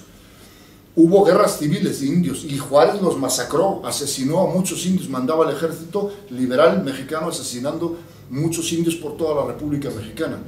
Y así pasó en los demás países de Hispanoamérica. Empobrecer al pueblo, robándole las tierras y empobrecer al indio. De ahí, de esos años que todo esto sucedió entre 1860, en unos países más tarde, 68, 70, empezó la pobreza del indio. Que no vengan ahora con cuentos a decir que España los empobreció, no. Fue el liberalismo masónico quien empobreció al indio y a todos los pueblos de Hispanoamérica. Ya no, luego después no solo al indio, sino al mestizo y a todos los habitantes de Hispanoamérica. Fue el liberalismo. El liberalismo masónico empobreció sus tierras. Y aquí en España también. Aquí en España los pueblos, en el pueblo de mi madre, allí en el norte, tengo un libro, que es la historia del pueblo, había montes, que los he visto yo, que eran, ahí dice, comunales. Esos montes comunales pertenecían al ayuntamiento, y los ayuntamientos tenían su autonomía. Y los liberales llegaron y rompieron y quitaron esa autonomía. ¿Y qué pasaba con esos montes? Resulta que cada campesino tenía su tierra, pero sembraba su tierra, o las vacas tenían las vacas, pero resulta que luego no había suficiente hierba para las vacas, entonces el monte comunal era de todo el pueblo y ahí llevaban sus vacas a pastar. O que se acababa la leña en su tierrita, pues iban al monte comunal y tenían permiso del alcalde para cortar leña para su... Era de todos. Eso sí que era un verdadero socialismo cristiano y nacional, no el falso socialismo marxista este que nos meten, o el socialdemócrata este. Eso sí que era un socialismo cristiano que lo había en las asociaciones de Hispanoamérica y aquí mismo en España.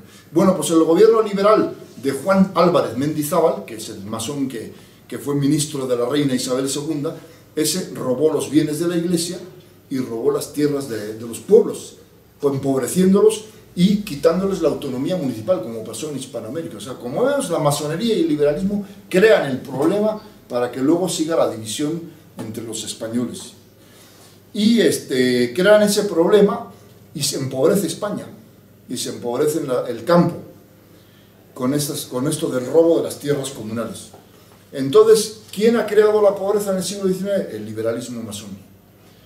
Y luego viene en el siglo XX la Cuarta Revolución y surge ya venía desde el siglo XIX los movimientos marxistas, el comunismo, el socialismo, que todavía no tenían fuerza, pero es apoyado económicamente por estos señores de siempre. Y entonces, ¿qué protesta, qué excusa ponen para que surja esa revolución, para que surja el comunismo en el siglo XX? Pues la pobreza de los pueblos, vamos a luchar por los pobres, es lo que dice hipócritamente, cínicamente el comunismo. Vamos a luchar por los pobres. Sí, pero ¿quién creó esa pobreza? La creó tu hermano, el liberalismo. porque el liberalismo viene de este movimiento político judío, sionista, y el marxismo también. Carlos Marx era de origen judío, Federico Engels también, y los financian estos poderosos, o sea, los capitalistas judíos financian a estos filósofos para que surja el marxismo.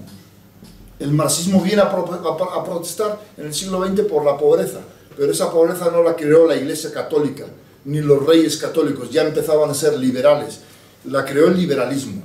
Entonces viene la cuarta gran revolución, como saben, en 1917 en Rusia también, estalla la gran revolución esta, ¿y quién la financia? Ahí tenemos varios libros en los que dice también Salvador Borrego y otros autores, dicen bien claro, la banca Kuhn and Loeb, de origen judío, Salomón es de ahora, Warburg, la casa Warburg, el sindicato de Sajonia, otro Jacobo Schiff, todos, qué curioso, todos estos millonarios son judíos, y muchos de la izquierda, supongo gente como los de Podemos y esto, dirán que están en contra del capitalismo, y resulta que el comunismo lo financiaron los capitalistas que ellos dicen odiar. Y entonces ellos financian la revolución que va a ser soviética en 1917, como saben. Lenin es ayudado con mucho dinero, sale en el tren ese desde Suiza y lo dejan atravesar a Alemania, que estaba en la Primera Guerra Mundial. El Kaiser era masón también, el Kaiser, era un rey de Alemania masón, protestante y masón. Yo creo que no hubo mala intención en el Kaiser quería dejar pasar a Lenin porque dice, bueno, si provoca una revolución en Rusia, como Rusia es mi enemigo, pues la debilitamos. Él lo hizo de forma por Alemania, dice, vamos a debilitar a Rusia. Pero él no sabía la trascendencia que iba a tener esta cuarta revolución, la marxista, y su cosa de haber dejado pasar a Lenin en un tren sellado por Alemania. Lenin se detuvo en Berlín y allí recibió dinero. Qué curioso que en Berlín se entrevistó con un banquero. No recuerdo ahora su nombre, por ahí en los libros lo menciona, un banquero que era judío alemán, que nadie lo tocaba, incluso amigo del Kaiser. Se bajó del tren, habló con le dio dinero y siguió el tren hasta la costa del Báltico para tomar un barco hacia Suecia, y de Suecia siguió en otro tren. Y curiosamente en Estocolmo también habló con otro banquero, no sé el de Suecia cómo se llamaba, no me acuerdo, pero ahí está también, no sé si era Schiff, Jacobo Schiff, y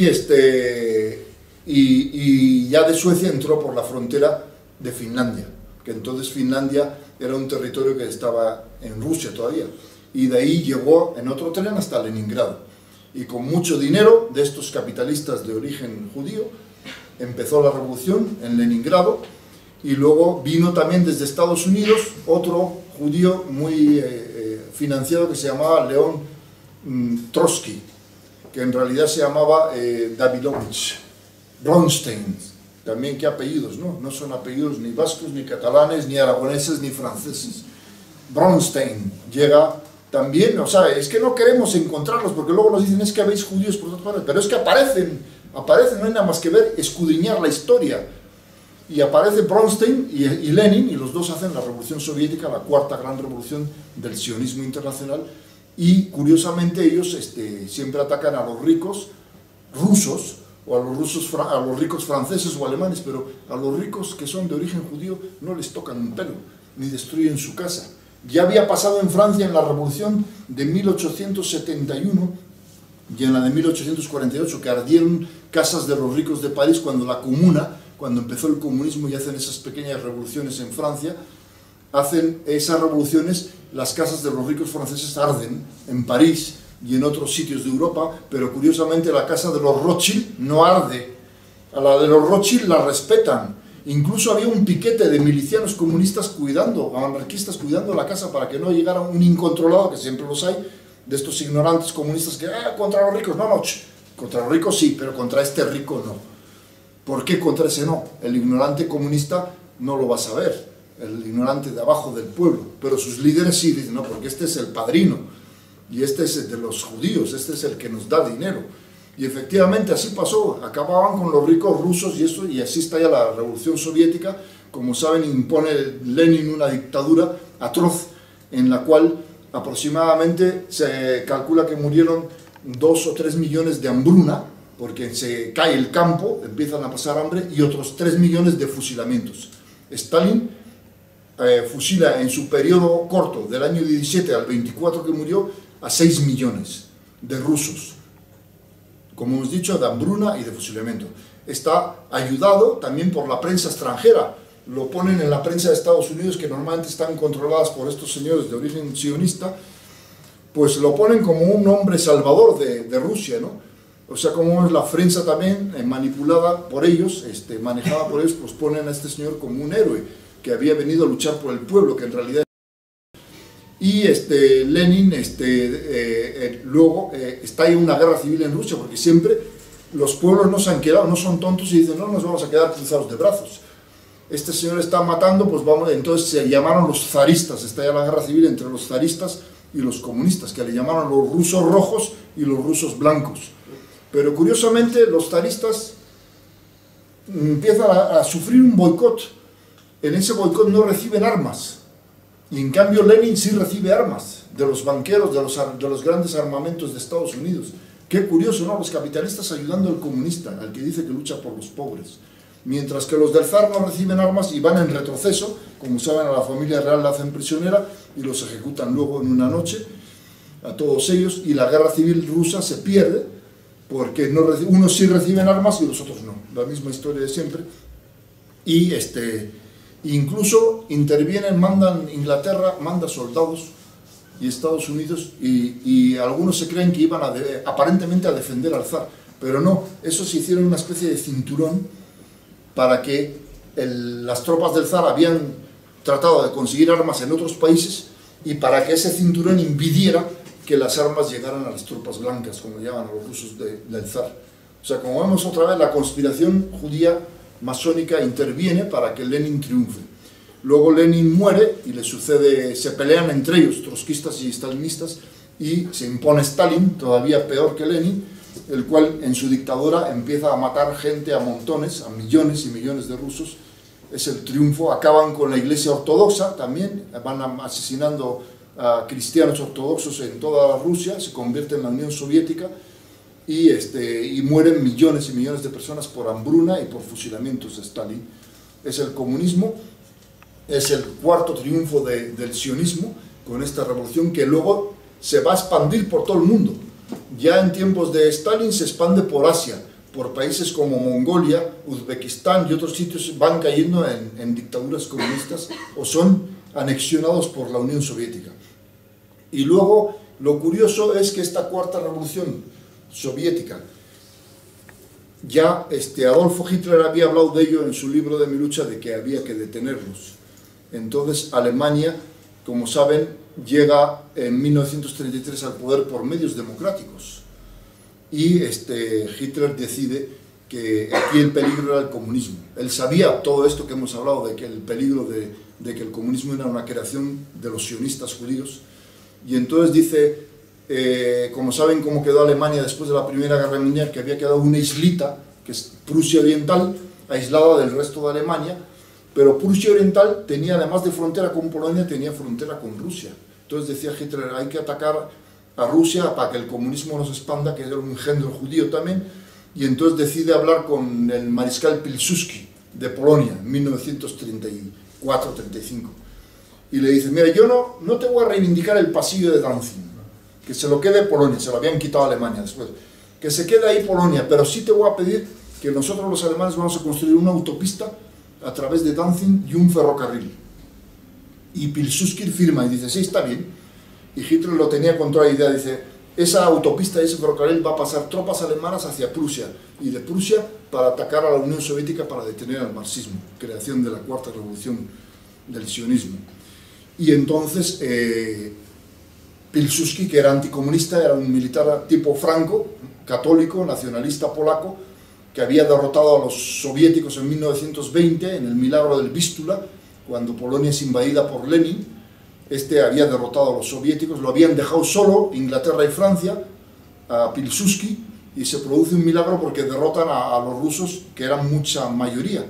Pilsudski era el héroe de Polonia, lo sabía, el milagro del Vístula le llaman, donde derrota él a los comunistas. Incluso el primer ministro inglés de 1920, que se llamaba George George, que era masón, le llama y le dice, la única cosa es que negocies con Rusia y te dejes cumplir los tratados que te va a imponer el comunismo. A lo cual dice, no, qué curioso, el masón inglés quería que Polonia quedara absorbida por el comunismo, ¿no? Entonces ellos resisten y le ganan. Entonces Pilsudski era presidente en el año 34-35 y dice que sí, le dice a Hitler que sí. Pero luego en el 36 muere misteriosamente. Don Salvador Borrego dice que cree que fue envenenado. Y accede al poder en Polonia el coronel Beck y Mościcki, que eran masones. Entonces ellos echan para atrás el tratado. Dicen, nada de carretera, nada de autopista, nada de vías. Nada de eso, porque ya sabían, fíjate, ellos sabían como políticos masones, decían, esto es un plan de Hitler para pegarle al engendro sionista que era la Unión Soviética. Y entonces dicen, nada de carretera. Entonces cuando Hitler se enfada, dice, pues vamos a tener que atacar. Y estalla la Segunda Guerra Mundial. Entran en Polonia y llegan a Prusia y por el otro lado atacan los rusos y hacen un tratado de paz en la mitad. Pero Hitler todavía tenía la intención, bueno, ahora hemos terminado una primera parte de la guerra, pero luego la vamos a seguir, vamos a atacar a Rusia más adelante. Pero fíjense lo curioso de esto. Entre 18 de septiembre del 39, que hicieron ese tratado de paz, hasta abril del año 40, ¿cuántos son? ¿No? Octubre, noviembre, diciembre, enero, febrero, marzo, abril. Son 7 meses que hubo una relativa paz. No hubo paz porque Inglaterra y Francia masónicas le habían declarado ya la guerra a Alemania por Polonia, pero no se la habían declarado a Rusia, que había invadido la otra parte. Entonces hay un periodo, no de paz, llamaríamos tregua, una tregua, todavía no se atacaba. Entonces Hitler negocia con los ingleses y le dicen, miren señores, yo estoy dispuesto a retirarme de Polonia. Lo único que va a quedar claro es que la autopista y las vías de ferrocarril sí se van a quedar y vamos a pasar por Danzig. Es más, Danzig seguramente va a volver a ser de Alemania porque era población alemana. Y el resto de Polonia la voy a dejar libre. Y entonces llegan a firmar ese tratado de paz y a última hora los masones de Inglaterra, más bien los judíos de Inglaterra, dicen, queremos dos condiciones últimas en ese tratado. 2 condiciones. ¿Y cuáles eran estas condiciones? Pues resulta que los banqueros de Inglaterra dicen, queremos que la Alemania vuelva al patrón oro. Es decir, Alemania era independiente, no tenía deuda con Hitler, había pagado las deudas anteriores de la República Socialdemócrata, que había endeudado a Alemania y la había arruinado, y él ya no quería deudas, y había inventado el patrón trabajo, es decir, la moneda alemana no se basaba en el oro. Hitler decía, el oro no se come, lo que se come es la tierra, lo que da la tierra, la madre tierra nos da de comer, no el oro. Entonces yo voy a darle, voy a invertir en el campo de Alemania. Y efectivamente el campo de Alemania, todos los productos que surgieron del campo habían hecho que su moneda valiera más. Entonces había desligado de ese patrón usurero que nos gobierna hoy, que viene arrastrándose desde Cromwell, como hemos visto, y de Estados Unidos y todo esto. Entonces estos le imponen esa condición. Se acabó el patrón oro, tienen que volver, no, al revés, tienen que volver al patrón oro. Esa es una condición. Y la otra condición es que Hitler, como ya sabía esta historia de traiciones masónicas, había prohibido ya la masonería en Alemania, estaba proscrita.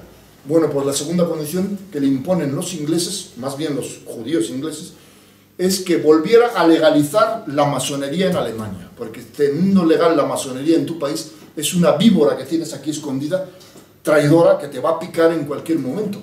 O sea, es un aliado de tus enemigos, la masonería. Y entonces Hitler dice, no, de eso nada. Ni volvemos al patrón oro, ni legalizo la masonería. Ah, pues entonces va la guerra. O sea, ellos son los culpables de la Segunda Guerra Mundial, no como echan la culpa. Y entonces sigue un periodo de tregua y Hitler dice, bueno, antes de que el enemigo me pegue a mí, le pego yo. Y es cuando en abril del 40 ataca por Bélgica, que también eran países masónicos, Holanda, Luxemburgo, y entra en Francia. Y así hasta que llega el 14 de junio a París. Digo, antes de que el enemigo me pegue a mí, yo le pego a él, que es la estrategia de todo buen soldado.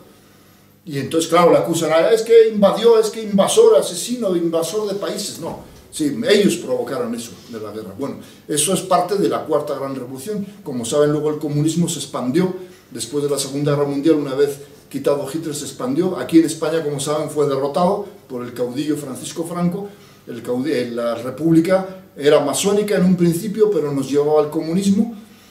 ya ahí prepararon un segundo golpe, ya habían preparado el golpe del 34, con los del PSOE, que se dicen tan democráticos, habían llevado a cabo el golpe del 34, que les fracasó, pero hubo muchos muertos en Asturias, en Cataluña, en Madrid un poquito, en Madrid, Cataluña, que en Cataluña hubo muchos, y en Asturias, la famosa guerra de los 15 días, el socialismo había intentado tomar el poder por la fuerza, pero claro, a ellos no les llaman golpistas, a los del PSOE.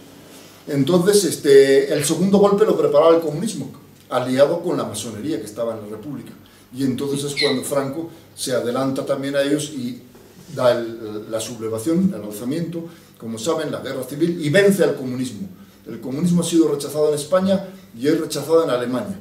Y luego Hitler ataca a Rusia, como saben, y está destrozándolo, pero Rusia recibe pertrechos de Estados Unidos. Los capitalistas de la derecha ayudan a la extrema izquierda del comunismo de Rusia. Y así termina la Segunda Guerra Mundial con el triunfo del comunismo y de la masonería. Y así después se van a expandir por todo el mundo. Se van a expandir por todo el mundo. Después de la Segunda Guerra Mundial va a ser la Cuarta Revolución, se va a expandir pues, por países de Asia, como Corea, Vietnam, China, todo con la ayuda siempre, Estados Unidos mirando para otro lado. Nos hacen creer en la prensa que Estados Unidos es anticomunista, cuando en realidad Estados Unidos se hace tonto. Esa es la Cuarta Revolución. Y luego la Quinta Revolución es la que estamos viviendo ahora un poco, la que ha llevado un poco más a cabo la del Islam. La ha llevado más a cabo Barack Obama. Como saben ustedes, allá por el año 2011 hubo una revolución de desestabilizar el mundo musulmán, Egipto, Túnez, Libia, Yemen y Siria. Lo lograron en todos estos países del norte de África, cambiar los regímenes hacia un radicalismo musulmán, bueno, con la excepción de Túnez, y en Libia Gaddafi tenía una economía sana, buena, pero lo tumban, y ahora es un caos Libia, y en Siria han tratado de hacer lo mismo, porque Siria y Libia no tenían deuda, qué curioso, no tenían deuda con el Banco Mundial, con los judíos, entonces no les interesaba.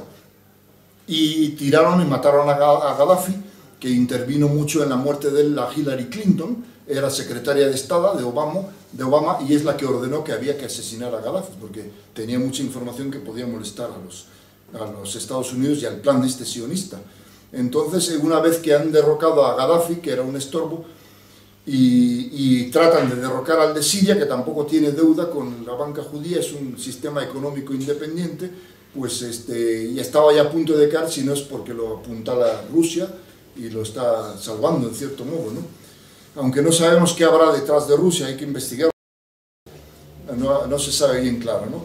El caso es que esta es la revolución del Islam, pero a raíz de estas guerras que han provocado ellos, pues nos viene toda esta emigración islámica, que como vemos están entrando en Europa.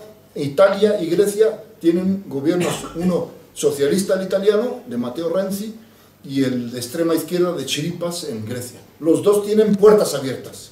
Allí no hay ni vallas ni nada, todo meter más, sobre todo musulmanes. En España, pues se nos meten muchos, pero por lo menos están las vallas de Melilla, todavía la información que tengo es que la mitad de los que entran en España por el mar o por la valla, los tienen en estos CIES, esas de migración, pero dicen que el 50% de esos que entran los devuelven. Pero se nos quedan ya dentro un 50% de musulmanes, con Rajoy, que es centro-derecha, que es liberal también, y se cree que es masón también. Entonces el plan de las logias de Europa es islamizar, es la quinta revolución, financiada y apoyada por el sionismo, pero llevada a cabo con sus lacayos, que son estos presidentes de la Europa masónica, y hay algunos que no son masones y se oponen. Tenemos el caso del de Hungría, tenemos ahora a Polonia, la presidenta Beata Szydło, católica, que se ha opuesto también a esto. La República Checa también se está oponiendo a que se islamice.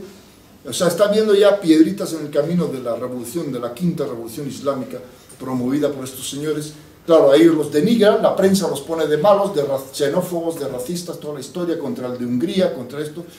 Y Orbán, perfecto.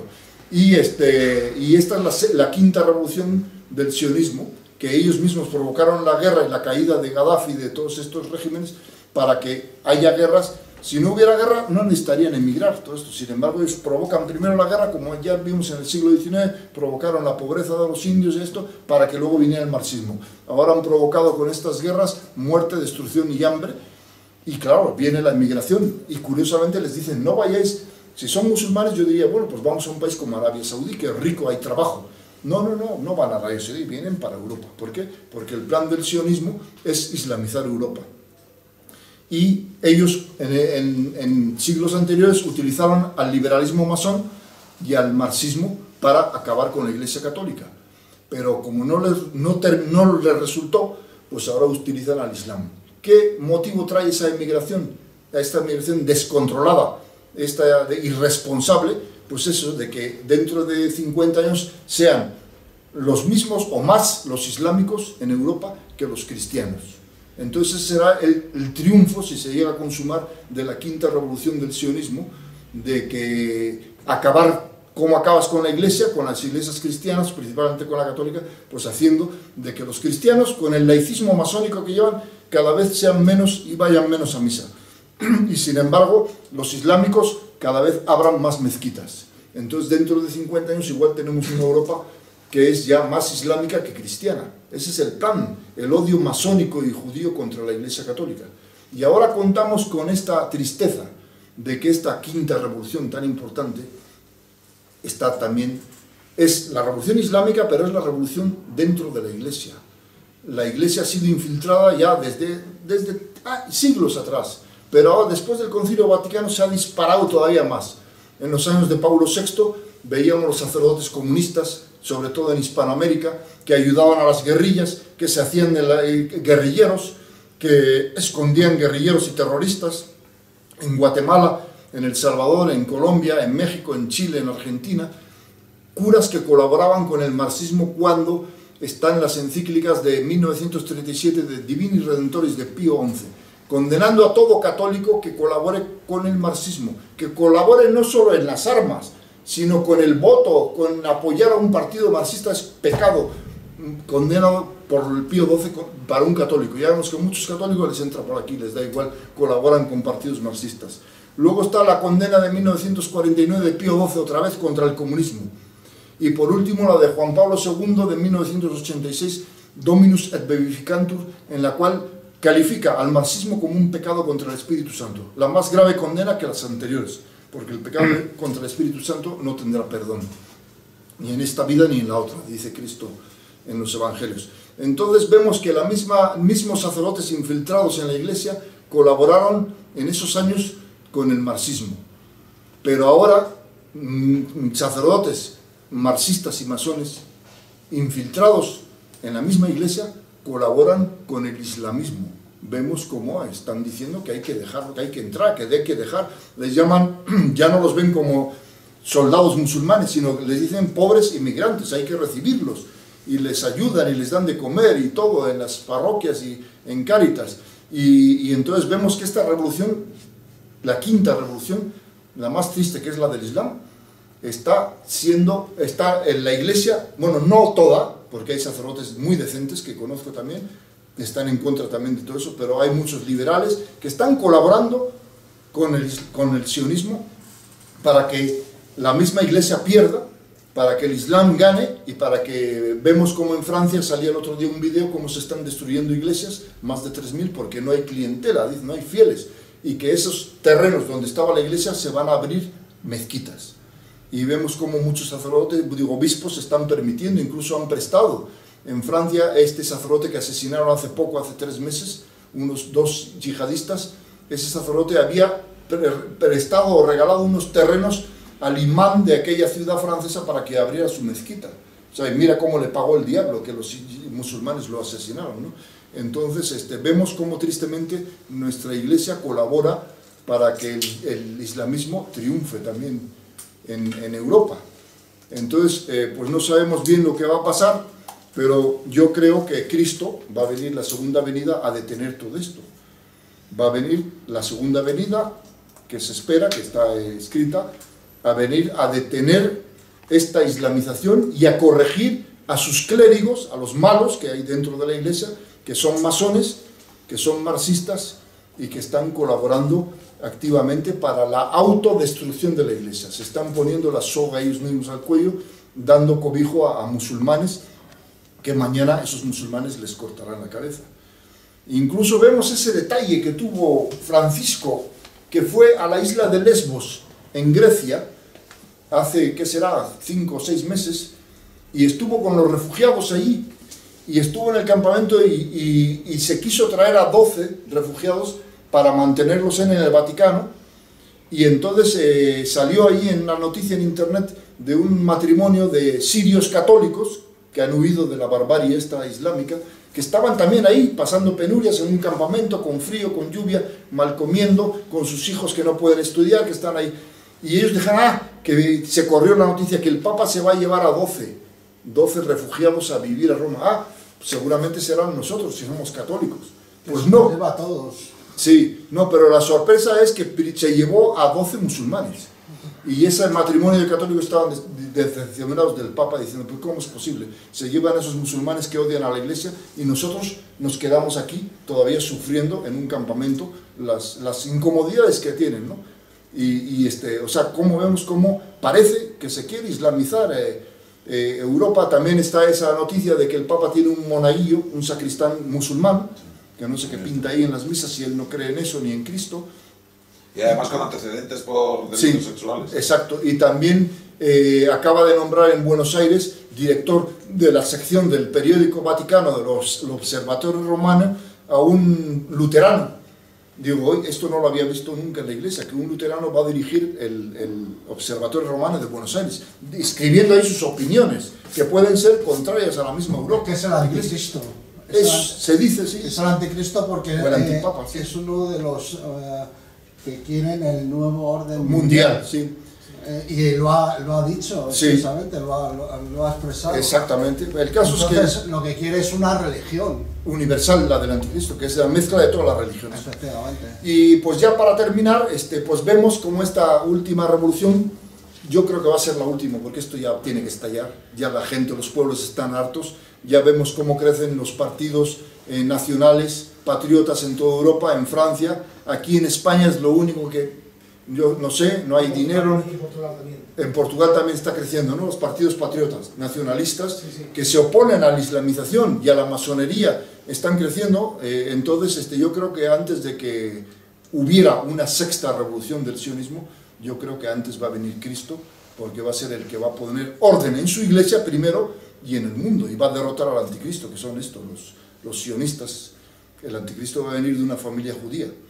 Y al antipapa, que también, porque se dice en las profecías que primero viene un antipapa y después viene el anticristo ya. Pero es que este papa es masón. Se dice, sí, aunque hay que hablar con cuidado de eso, pero... Es rotario. Sí. El Cosillo decía que los rotarios es el noviciado de la masonería. Sí. El caso es que, bueno, pues ya terminando esta conferencia, pues vemos que el Islam está triunfando, pero yo tengo fe en que van a ser rechazados.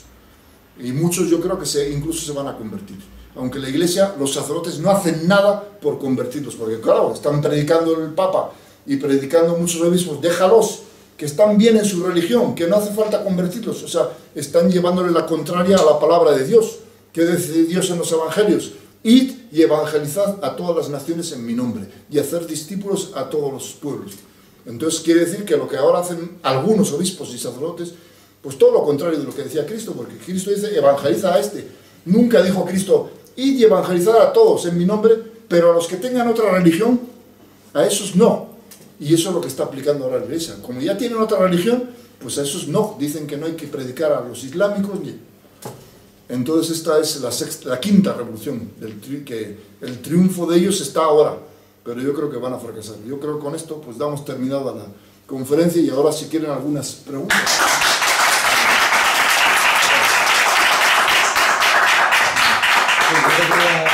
Yo te quería comentar que efectivamente es así, pero yo lo que veo, o la impresión que a mí me causa, es que la infiltración dentro de la Iglesia y los mensajes estos liberales que está dando el Papa, lo que hacen es dividir la Iglesia. Es decir, yo he visto discusiones, bueno, con un cierto respeto, pero no dejan de ser un enfrentamiento, ¿no?, entre lo que es el católico liberal, Sí. que es seguidor de todas las cosas y los mensajes buenistas, estos que dice el Papa, de los refugiados, de que los judíos, los hermanos mayores, etcétera, etcétera, con el católico tradicionalista, Sí, ortodoxo, cristiano, el verdadero cristiano y tal, ¿no?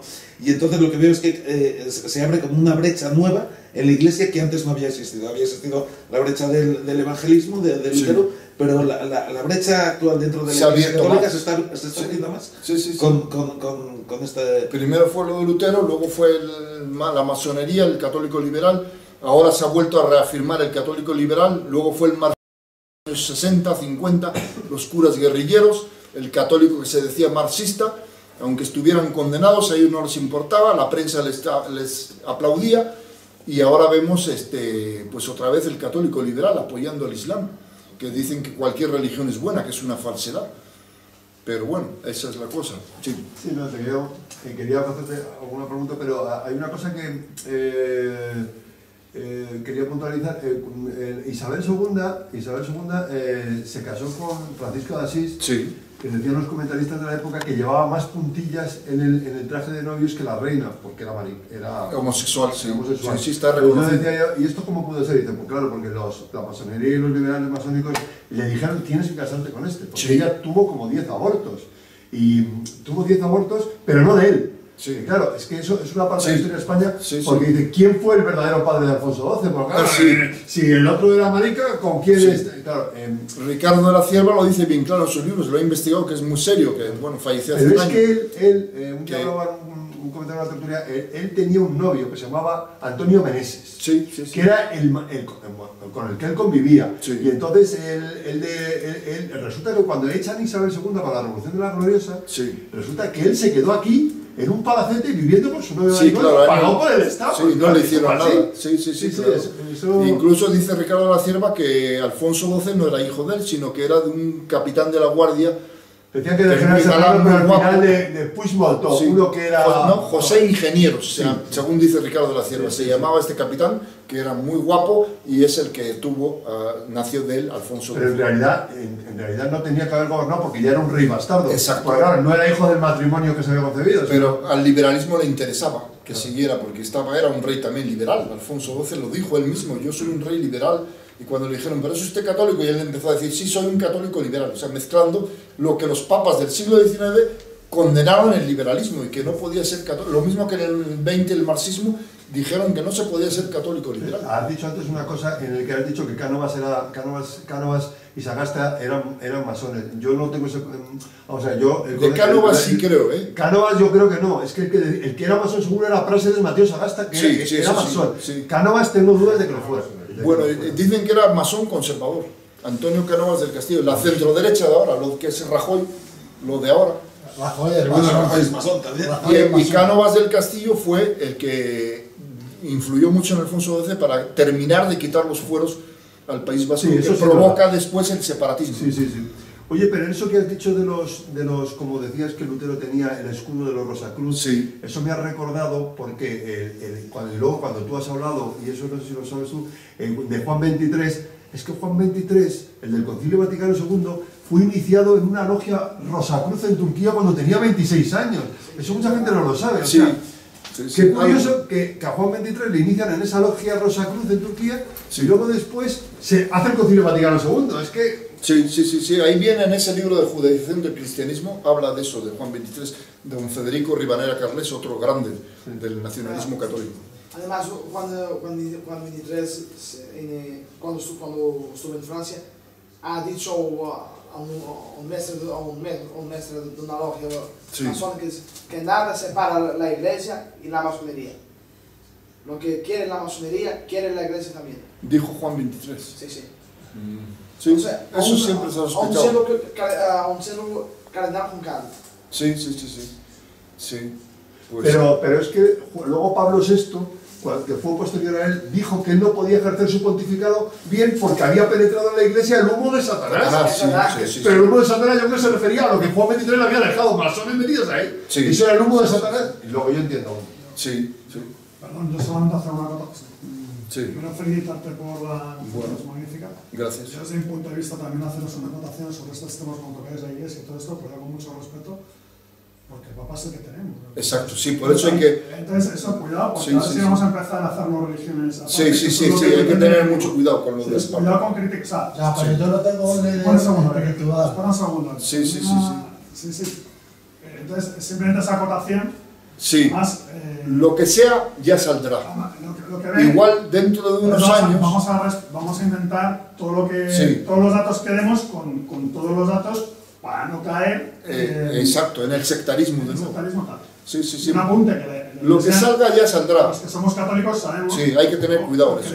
creemos que la iglesia va a prevalecer siempre. Exacto. O sea, que las fuerzas del infierno Sí, entonces, no cuidado, prevalecerán. no prevalecerán. Por lo tanto, la iglesia Sí. va a mantenerse, el Papa es el que tenemos, Dios Sí. de ella dirá. Entonces vamos a intentar cuidado con esos ataques, cuidado Sí, con eso. hay que Es lo que tener quiere el cuidado. enemigo. Sí, sí, sí, Cuidado claro. con los ataques Sí. a la iglesia y cosas, o y rumores y cosas intermedios. Sí, no hay que olvidar que ha habido 37 antipapas en la historia de la Iglesia.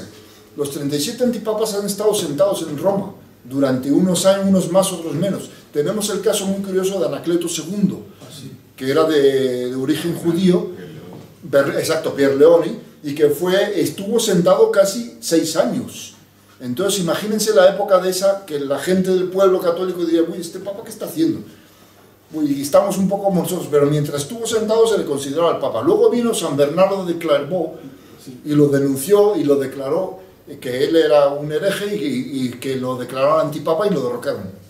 Entonces sí, ya se le pudo criticar, pero mientras estuvo sentado en Roma hay que tener mucho cuidado, porque entonces si no nosotros mismos, el marxismo y la masonería nos pueden aprovechar. Miren, ahí están, vamos a hacerlos contra Roma también. Efectivamente. Y luego ahí está, por ejemplo, el caso de Pío IX, ¿no? Que Sí. tuvo 3 años malísimos y luego fue un papa extraordinario. Magnífico, sí. Entonces, cuidado con esas cosas de Sí. criticar al papa, no sé, Sí. porque podemos caer En, en las manos de la división Sí. que se está buscando. El otro día vi una noticia en internet que venían 4 cardenales ya protestando contra el Papa, el cardenal Burke de Estados Unidos y otros 3 más, en la cual le dijeron bien claro, esto de la carta esa Amoris Laetitia, en la cual el Papa casi está dando permiso a los divorciados vueltos a casar a la comunión, estos han rechazado y han dicho, no es posible eso, y ni aunque lo diga el Papa, están en pecado mortal y no van a poder. Entonces ya empieza a haber una oposición dentro de la Iglesia de cardenales que son los que algún día, si esto sigue saliéndose del cauce,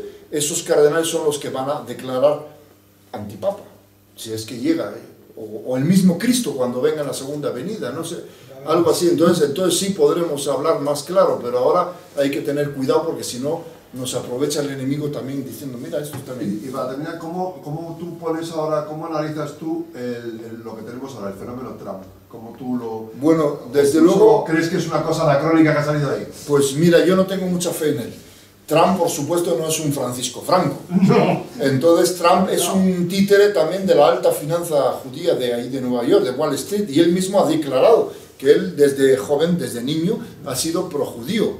¿Qué dices? Sí, no lo he oído. Sí, viene una ¿Lo ha dicho noticia. Sí, yo lo tengo, si me mandas tu Facebook, yo te lo mando, ahí viene la noticia. Él, bueno, lo dijo antes en la campaña, pero hay cosas que puede tener de que sí, de que va a acabar con el Estado Islámico, sí lo creo, pero a los judíos dice, bueno, ¿qué nos importa? ¿Que va a levantar la economía de Estados Unidos? Sí lo creo. ¿Que va a prohibir el aborto? También lo creo, todo eso, pero de que va a tocar un pelo a la banca, No, nada. de eso ni hablar. Eso lo intentó Kennedy. Ah, sí, claro. Y lo mataron. Y lo intentó Lincoln en el siglo XIX y lo mataron. Pero Lincoln fue por los famosos greenback. Sí, por de eso ahí viene el él tinglado. dijo, yo voy a editar mi propio dinero y ya no le pido prestado a estos. Claro. Y esto lo voy a arreglar cuando termine la guerra civil. Y 5 días después lo mataron. Entonces, el presidente de Estados Unidos que desafía el poder bancario usurero, si lo matan. Entonces, Trump, estoy seguro que no va a hacer nada de eso. Él va a seguir los dictados de Israel, pero va a tener un terreno un poco más a la derecha, donde va a hacer cosas como, digamos, como frenar al Islam, posiblemente, y esas cosas que a los judíos no les importa. Bueno, aunque los judíos, ellos han ayudado a que el Islam invada Europa, pero bueno, no es lo mismo que él ataque directamente Pero a... sí lo creo de Israel. Sí, el Mossad, sí. Bueno, pero bueno, más bien Arabia Saudí a través de Estados Unidos. exacto. El Israel. Y es posible que ahora, no sé si han dado cuenta que salió una noticia el otro día, ¿por qué ahora Estados Unidos, más bien, y Obama, tiene tanta prisa en acabar al ISIS, al Estado Islámico, que están atacando en Mosul y en Siria. Entonces dice, no será, yo pienso, no será que dicen, bueno, vamos a destruir el ISIS, que es creación nuestra, del sionismo, y luego ya inventaremos otra cosa. Y así hacemos creer al mundo que sí hemos luchado contra el ISIS. Y además hay otra cosa muy importante. El ISIS, los líderes del ISIS, tienen que saber esto, de que ellos han sido financiados y apoyados por el Mossad y por el Estado y Arabia Saudí. Entonces, esos líderes, lo que más le interesa a Obama y a Israel es que estén muertos. Claro. Entonces dicen, hay que matarlos porque esos pueden hablar. Y ya luego crearemos otro engendro, como han creado, como hemos visto, que igual siga... que Osama Bin Laden, que era gente de la CIA. Y lo mataron ellos, sí. Entonces, bueno, está vivo. Sí, bueno, el caso es eso, que destrozamos ahora esto con mucha prisa y ya crearemos otro, no les importa. Ya ves que ellos no se casan con nadie, no van a ser fieles por haber creado al ISIS toda la vida, no, cuando les interese lo van a decir. Pero esto yo creo viene de las tertulias que decía aquel famoso judío en la escuela de Chicago, Leo Strauss, que decía que a los que le dijeron, nosotros los que vamos a dirigir la política exterior de este país, para hacer lo que necesitamos hacer, tenemos que tener enemigos y si no los hay, los creamos. Claro, los creamos.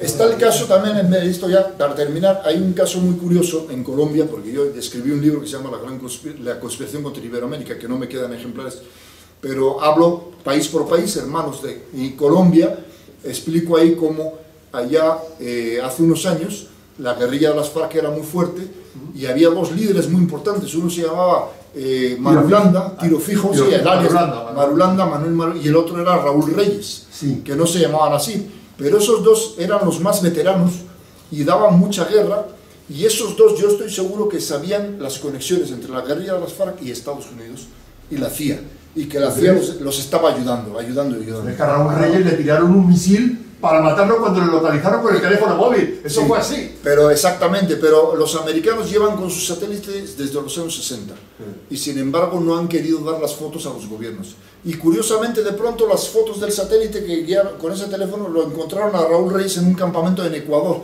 y llegó el ejército colombiano, los mejores comandos, y atacaron y destruyeron y mataron a Reyes. Reyes ya está muerto. ¿Pero qué saca Estados Unidos ahí financiando las FARC? No sé, No, sí, en la droga. Es una narcoguerrilla. Bueno, sí, es una narcoguerrila, ellos venden la droga y aquí se la compran. Pero quieren, los magnates de la droga en Estados Unidos son los mismos de siempre. Los de Slansky, que ya murió, era el mafioso. No, pues eres el compañero de Lucky Luciano, Mayer Lansky, pero bueno, sí. El caso es que mantenían esa guerrilla por la droga. Entonces, pero no les interesaba vivo a Raúl Reyes porque sabía mucho de esto que estaba hablando. Entonces, de pronto lo matan. Y luego, a los 2 meses, muere Marulanda también. ¿Marulanda cómo murió? Lo bombardearon desde un avión colombiano, pero ¿cómo lo localizan? Pues el satélite. Qué curioso que 40 años de guerra y el satélite no funciona. Y de pronto el satélite americano localiza a los dos, que eran los más veteranos y que sabían mucho, yo creo, de las conexiones entre la CIA y ellos. Entonces dice, vamos a preparar la paz en Colombia. Pero estos los quiero muertos, porque nos pueden acusar, escribir libros de prensa. La información que tienen muy... Sí, entonces, y efectivamente, qué curioso que murieron y después de la muerte de ellos han venido estos tratados de paz y conversaciones, ¿no? Vemos cómo hay conspiración siempre. Y con esto, pues yo creo que damos por terminado.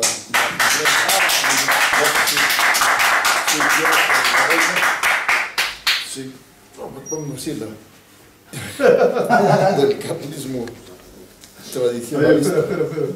Sí, ya damos por terminada la conferencia.